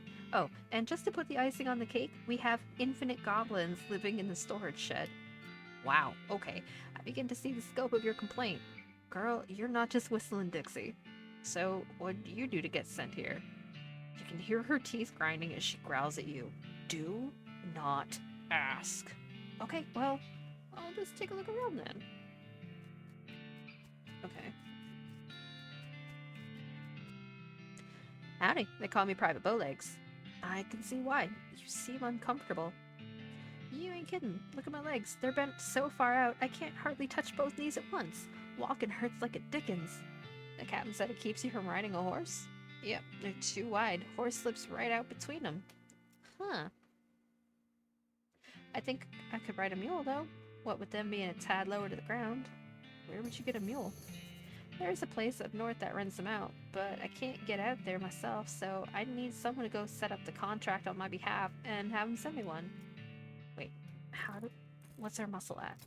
Muscle is 28, and we need it at what, 40?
You don't need a mule. This is fixable. Hold still a minute. Well, I... Okay. With some grunts from you, and some cries of pain from him, you normalize his legs. Normalize his legs. Ow! Great jumping chimney, woman! Oh, don't be a baby. Look, they're much straighter now. I guess I can't deny that. He winces as he mounts the nearby horse and rides out of the camp. Hooray! Howdy, what's the haps? I'm supposed to be a cannoneer, but I'm terrible at loading cannons. They always explode, except not the way they're supposed to explode, or else they don't explode at all. The only time I ever got one to fire right, the cannonball knocked my sergeant's hat off, and he was standing behind me. I still can't figure out how it happened, so they assigned me to this loser squad, and said I can't report back for a proper duty until I figured out how to load a cannon. Well, I've got just the book for you. Maybe this'll help. Oh, huh. Let's see. He flips through the pages, which have big numbered diagrams. Oh, to take the stick back out before you put the cannonball in? Well, that certainly sounds easier. Let him figure it out. He carefully follows along the directions in the book and successfully fires a cannonball over the wall of the fort. I did it! Wow, great! Thanks a lot. I'm gonna go get my new assignment right away. Cool, good luck. The sign on the front says, "Important gun storage, no goblins." You open the door a crack and take a peek. Naturally, the shed is crammed full of goblins, to the ceiling. They're barely recognizable as individual goblins. Oh, wow. Jeez. Oh, what? Let Gary seeing. Gary takes a peek and reels back in shock, slamming the door. Oh, gross, awful. A goblin popping in there, maybe two. Is that what happened? All those spores and nowhere to going, all growing into new goblins, and they're just smooshing all up. Ugh.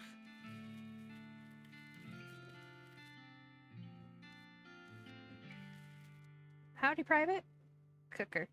How appropriate. Well, it would be if I knew how to cook, like, even a little bit. That seems to be the trouble. We've only got 2 ingredients here, and I cannot for the life of me figure out how to combine them. What are the ingredients? Corned beef hash and toast. Try to help him with a metaphor. What if you thought of the toast as a shingle? He nods, seeming to understand where you're going with this. And think of the corned beef as shinola. So I should put the corned beef hash under... No, next to... No, I don't get it. Okay. Shingle.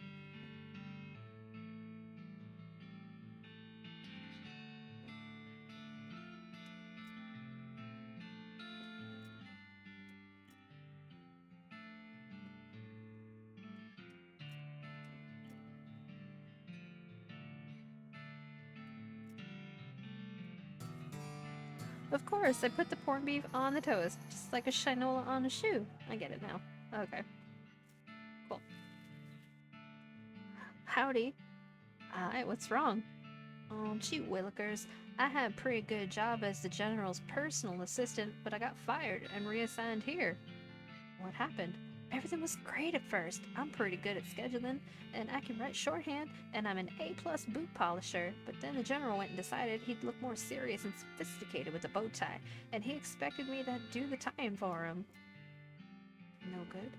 Nope, I can do a sheep shank, and a bowline, and a clover hitch, but for the life of me, I can't get a bow tie to look right. The general sent me out here with one to practice on, and said not to come back until I got it. We need Moxie then. Moxie's at 39. And what do we need it at? 45. Okay.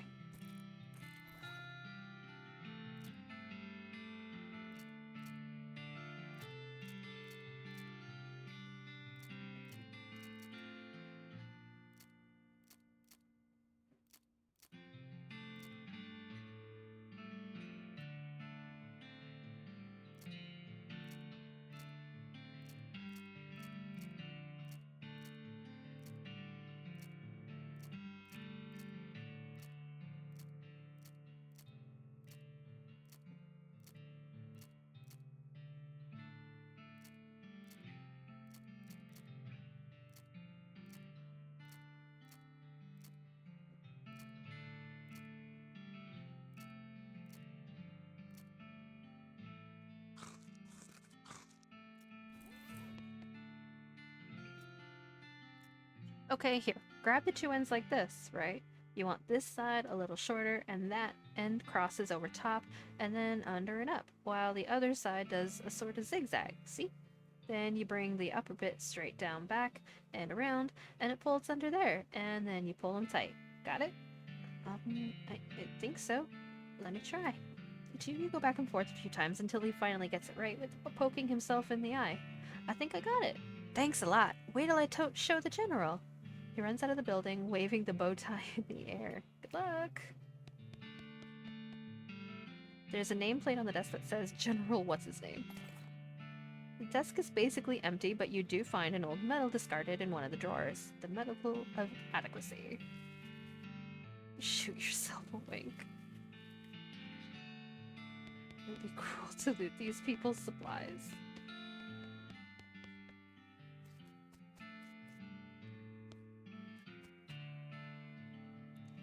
It's only one hapless goofball left. Private Blindman. Guy squints real hard at you as you approach. Howdy.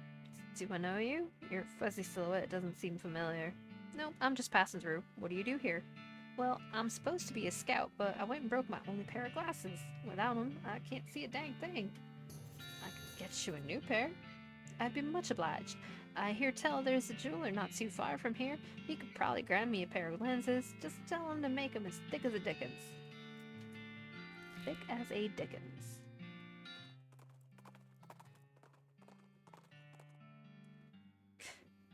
With a spooky combination of hissing, chattering, and clanking, an ancient skeleton rises out of the sand in front of you.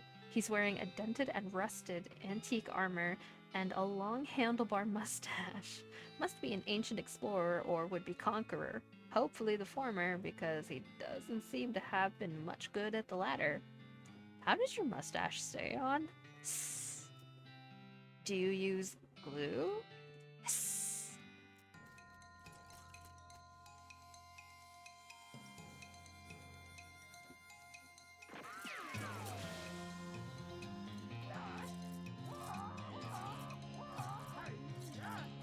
Good job, Gary. No. How dare you? You defeated the ancient conqueror, making you officially the only living combatant of a war that ended 300 years ago. Old Spanish Sabbatons? I'll take it.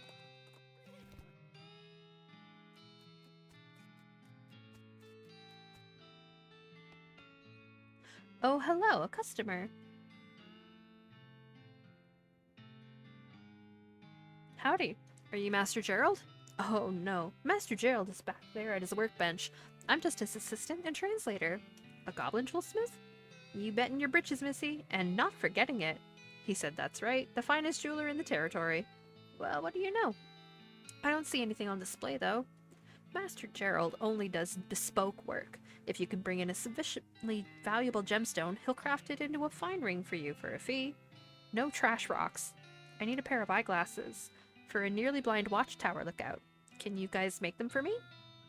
The clerk translates the question for Master Gerald, who thinks about it and then nods. Having some old soda bottles for grinding down should working fine.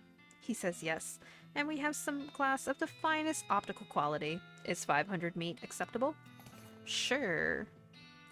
The clerk invites you to have a seat in their living area while Master Gerald gets to work cutting and grinding some glass into lenses and setting them into wire frames. You flip through a goblin magazine while you wait. The lead article seems to be about social interaction with humans and the value of occasionally pretending to be dumber than you actually are. Okay, close enough for government working. Master Gerald has completed your spectacles with the utmost degree of craftsmanship. Here you are. Thanks.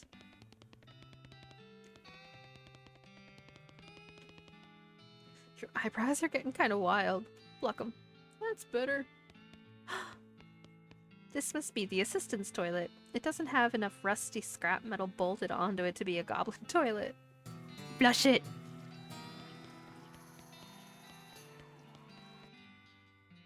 This one again? Welcome back. Have you brought any gemstone that you would like Master Gerald to craft into rings for you?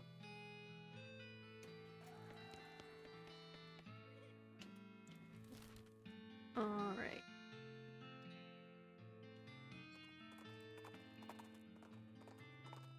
Back to Fort Unnecessary.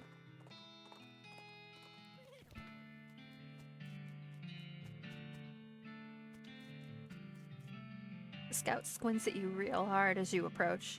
Howdy. Have we met? I can't see a dang thing without my glasses. Yeah, I'm the one who went to find you a new pair. Oh, right. Any luck with that? Try these on. He takes the glasses and puts them on, then looks around, blinking.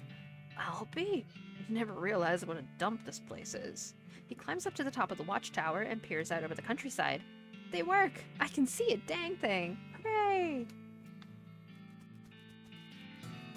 Great job, that's everyone dealt with and out of here. And that means I'm finally out of this hellhole too. If we ever cross paths again, I really owe you one. Captain Davenport frisbees her clipboard, snaps you a salute, and marches out of the fort. All in a day's work.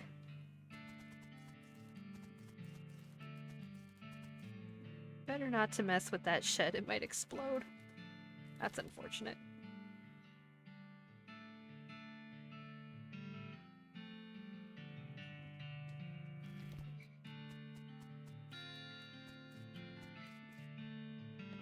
Wait, can I loot their shit now? Aw.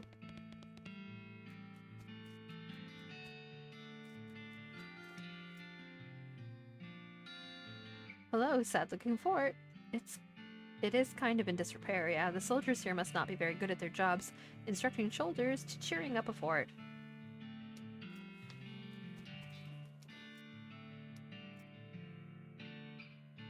And back to Briscoe. Redwood bunkhouse wanting a picture of an owl from the petting cemetery. Geologist, interesting rocks. Oh, right.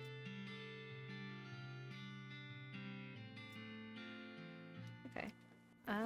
How much meat do we have? 57. Not much. Okay. There's gotta be... Well, why don't we pop back over to Dirtwater for a minute? Off to the side of the trail, you see a covered wagon and a small family of settlers who look upset. You folks okay? We're on our way to Dirtwater, but our wagon went and broke down on us.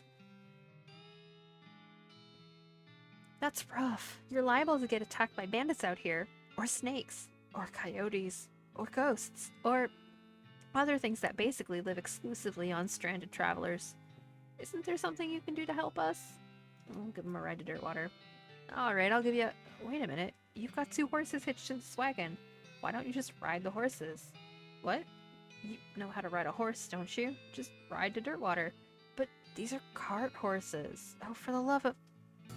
You help the confused settlers figure out how to sit on the back of a cart horse, and lead them back to Dirtwater on a rope. Oh, goodness.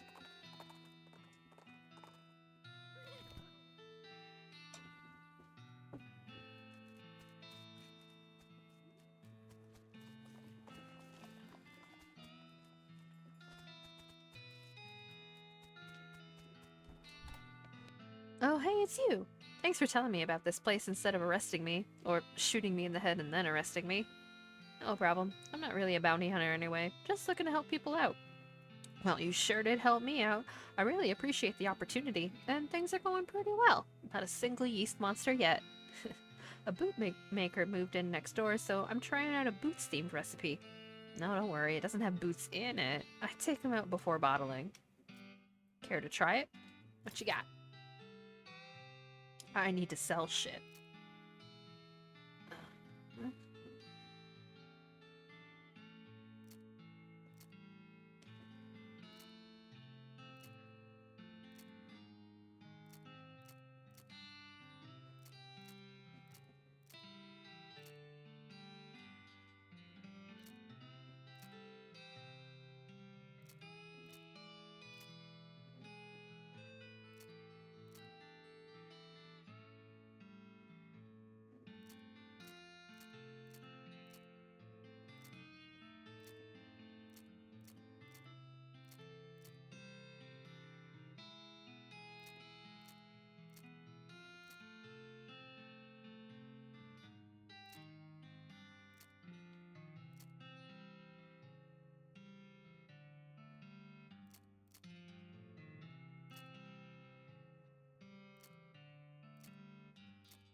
Oh, hey.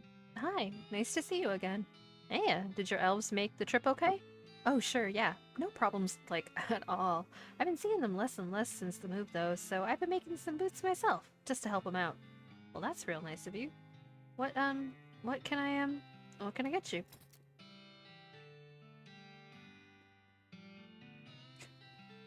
Shiny boots. Shooting boots. Tony the Tiger's striped boots.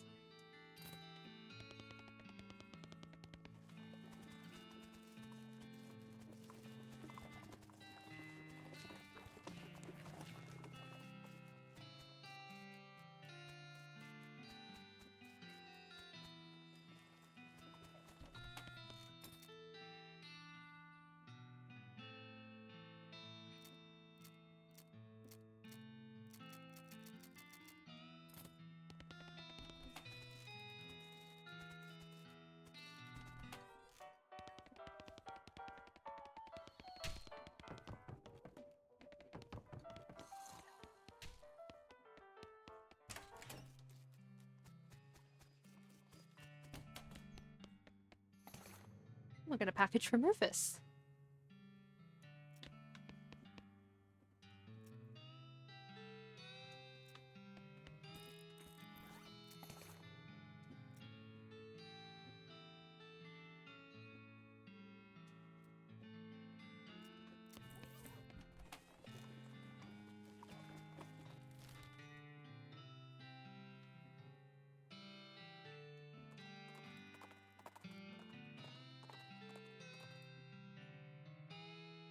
You come to the banks of a large river, swollen with recent rainstorms and seasonal snowmelt from the northern mountains. Attempt to ford the river. You carefully navigate your horse across the treacherous waters and manage to make it to the other side without running aground on a coral reef. Nice. Alamo Frentinel.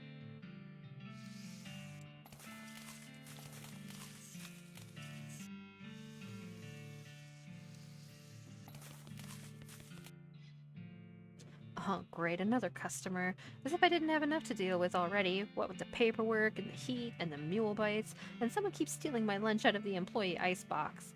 And my trick knuckle is acting up again. Gosh. Sure would be nice to get a little peace and quiet, but nope.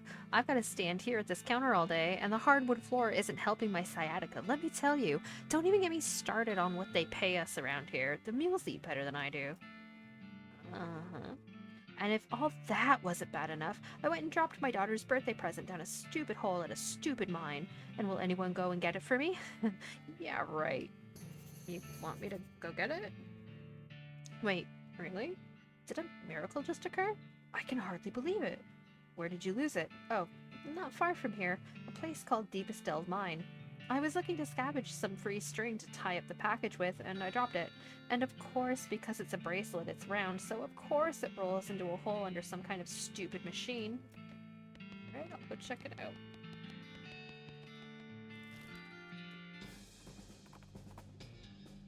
All of a sudden, you're being attacked by vaguely cow-shaped ice sculpture, so rough that it could believably have been carved by cows themselves. It's a real surprise because it isn't clear how that thing can move under its own power.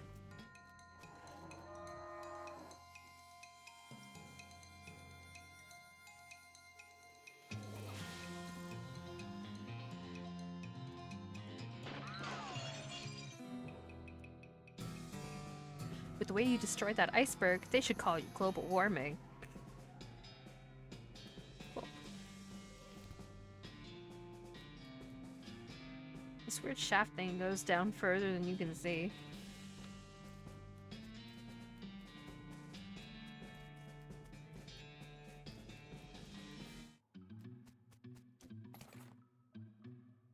Oh, well, it had it was a gas cap. Impossible cave-in. You don't even try and pass it. Weird.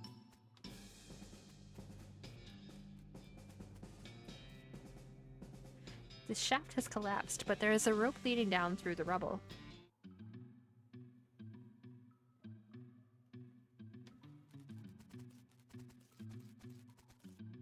A floor-to-ceiling shaft.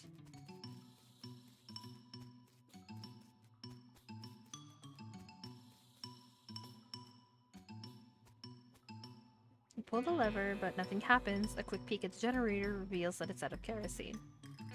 Fuel the generator, then realize the gas cap is missing. You screw the gas cap on and fire up the generator, and it purrs like a kitten. A kitten with a black lung, but still. Level 2.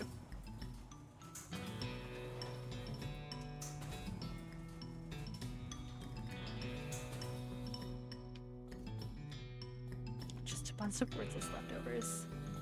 Bear cover.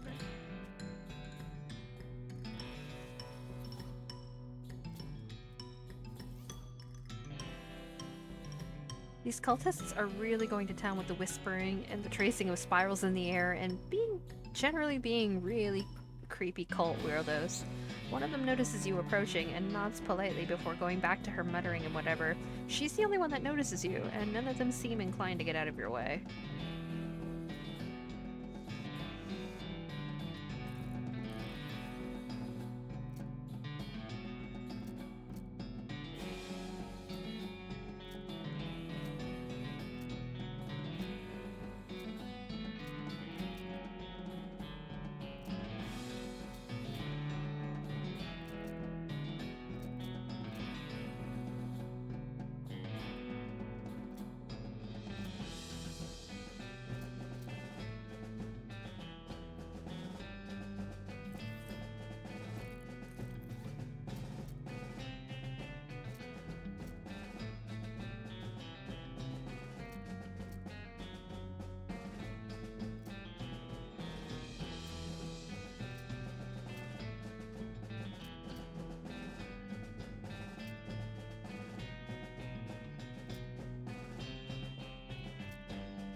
That's not great.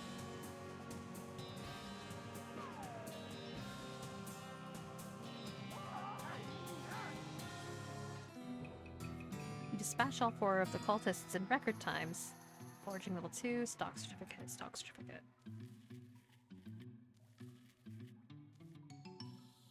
It's a big cross made of El Vibrato stuff. Its precise lines and corners stand in marked contrast to the altar, which makes your eyes spin involuntarily when you look at it. The posts on this altar seem straight enough when you look right at them, but in your peripheral vision, they rise nauseatingly. The spiral makes you uncomfortable. Indeed it does.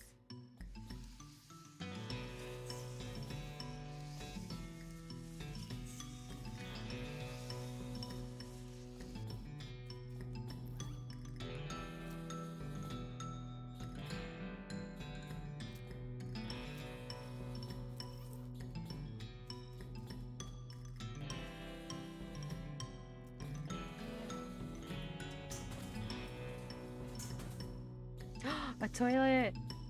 Flush.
Oh, shit. That's probably not what I should have done.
Tentacled badge.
this might not end well for me.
No. Oh, okay.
We'll have to come back to that.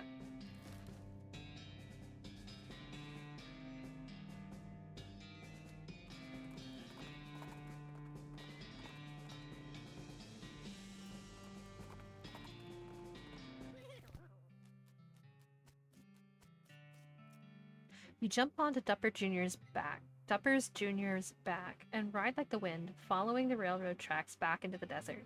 When you finally catch up, you stand up on Dupper Jr.'s saddle and leap onto the back of the train like a real badass, just barely catching the edge of the roof and pulling yourself up. Here's hoping you don't have to do that again. Your stuntman could have been killed. Looks like Gary decided not to join you on account of not having a stuntman, so you're on your own until you get back to Frisco.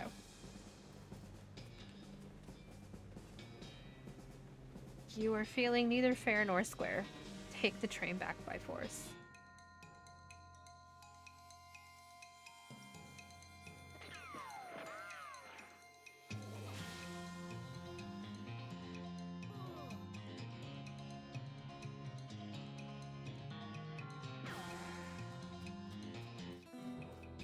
Well, you've kicked this whole Norton problem down the road a ways.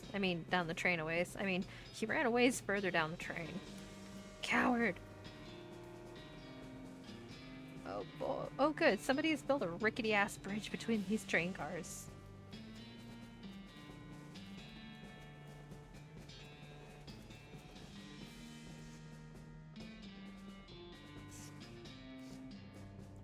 These guys are so preoccupied with the door to the rear of the car that they don't notice you prowling around behind them. 50 Moxie.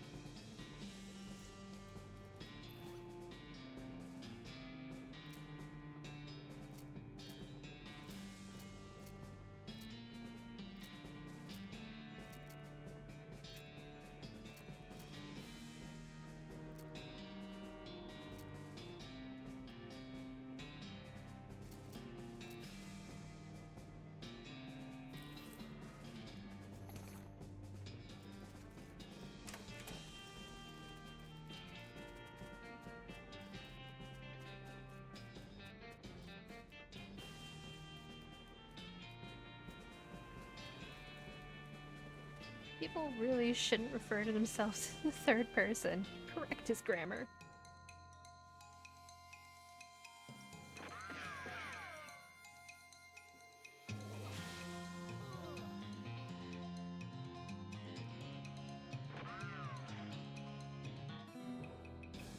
Norton went flying off the side of the train. No way he'll make a dramatic recovery from that event. You should head up to the cab and see if you can find some way to steer this thing back to Frisco.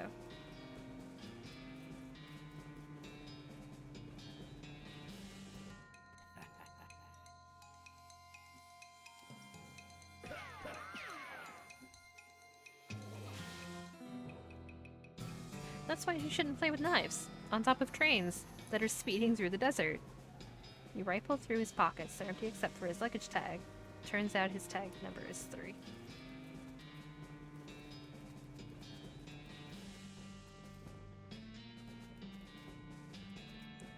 Note says, I've hidden the key to the forward passenger car in my luggage to make it easier for me to murder everyone in the sleeper car. Sincerely, the train murderer. P.S. Come to the roof of the sleeper car in the next 55 minutes if you want to murder. You open the door to the third passenger compartment and find nobody inside. Since the note from the murderer said he was going to be on the roof of the train, that means he couldn't be in his passenger compartment. And since no one's inside this passenger compartment, whoever the compartment belongs to can only, by process of elimination, be on the roof, which means the person who rented this compartment must be the murderer. The only clue you find in here is a luggage ticket, though. It has the number 3 on it.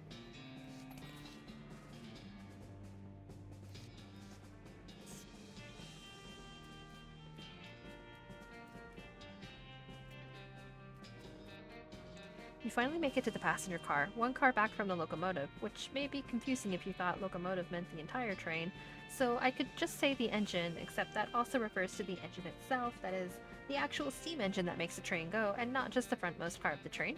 Anyway, you're in the passenger car. Suddenly, Norton clambers in the window. He must have dramatically clung to the side of the train in order to reveal at the last minute that he actually hadn't been defeated. Dang it. He runs into the frontmost car of the train and locks the door. What a jerk. Maybe you could get some of the passengers to help break the door down and arrest him? Or maybe you could just kick the door down and shoot him until he can't bother anybody anymore. Up to you. You pound on the door to the locomotive, or engine, car, or cab, or whatever. Open up, Norton. No. Alright then, I'm coming in. Oh yeah? You and what army, lady? Just me, you crazy old bastard.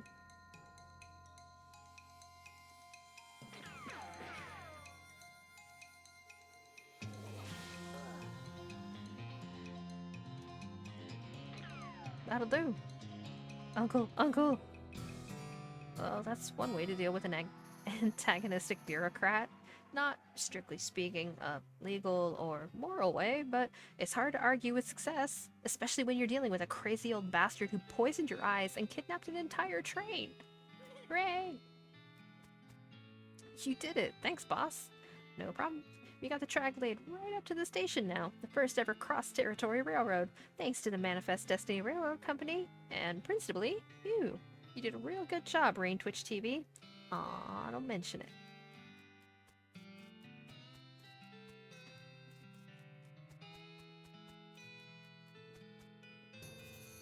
Howdy, Gary. Oh, Hey, what's up, Gary? I think this where living a crazy squirrel man's... A what now? Crazy squirrel man's. You seeing? What do you think we should do next? Hooray! Hooray, Raine! Wow, the day, you saving it. Shucks, I couldn't have done it without you, Gary. Come on, let's go check out the final cutscene. Sure hoping, having a happy ending. Gary loves a happy ending. Well, I'm not done yet, though. I still have so many questions. A skeleton moseys up to you wearing a leather vest, chaps, and a rancher-style felt hat, bleached white by long years in the sun. He also has a tin star on his lapel that says Texas Ranger. He glares at you with suspicion in his eye sockets, but doesn't say anything. He's missing his jaw, so he probably can't even hiss like most skeletons. Hey, what's up? You're a long way from home. The skeleton apparently decides he isn't interested in you and turns to continue on his way. Hey, wait. You're hunting for somebody, right? Maybe I can help. The skeleton considers this, then pulls out an ancient and faded wanted poster from his vest pocket. Looks like he's after some bandit leader named Dirty Jim Deeks, who, based on the date of the poster, has probably been dead for at least 50 years. You've been on the trail a long time, huh? The skeleton nods with steel in his eyes. Eye sockets. No, I wanted to investigate. Sorry, never heard of him. No.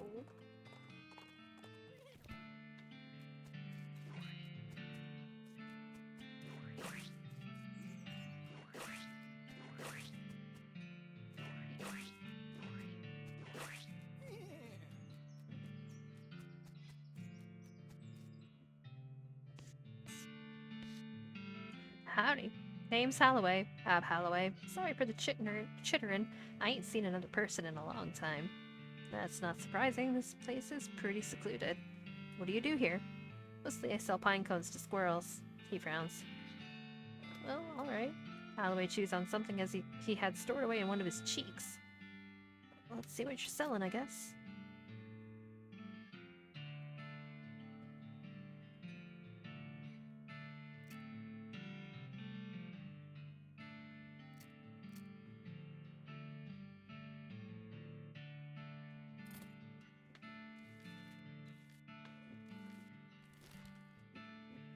Oh, where are we? Oh, we are creeping up on 2 a.m., so this is probably a good place for us to pause. We are nearing the end, but there's still some things I wanna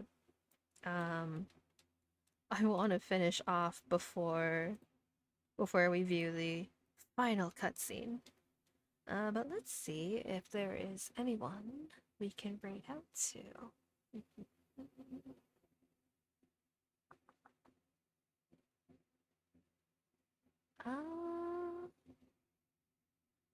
Actually, it looks like Elora Bliss is currently playing Dead by Daylight. I was introduced to this streamer through another raid, and they are absolutely delightful.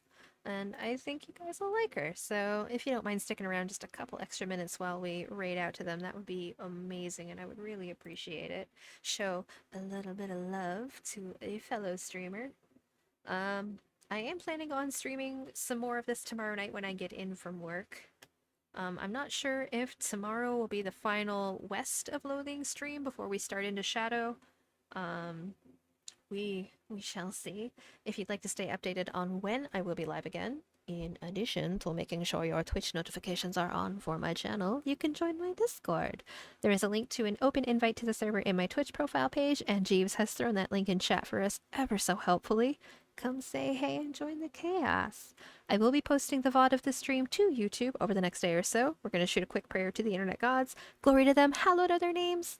There is a playlist of this playthrough of West of Loathing already set up and ready to go, so you can catch up on anything that you've missed if you feel so inclined. I have also been told that my streams are a phenomenal sleep aid for all of my fellow insomniac baddies out there. Just saying. The link to my YouTube channel can also be found in my Twitch bio. But thank you so much for watching. I hope that you have a wonderful rest of your day, afternoon, evening, whatever it may be, wherever you are.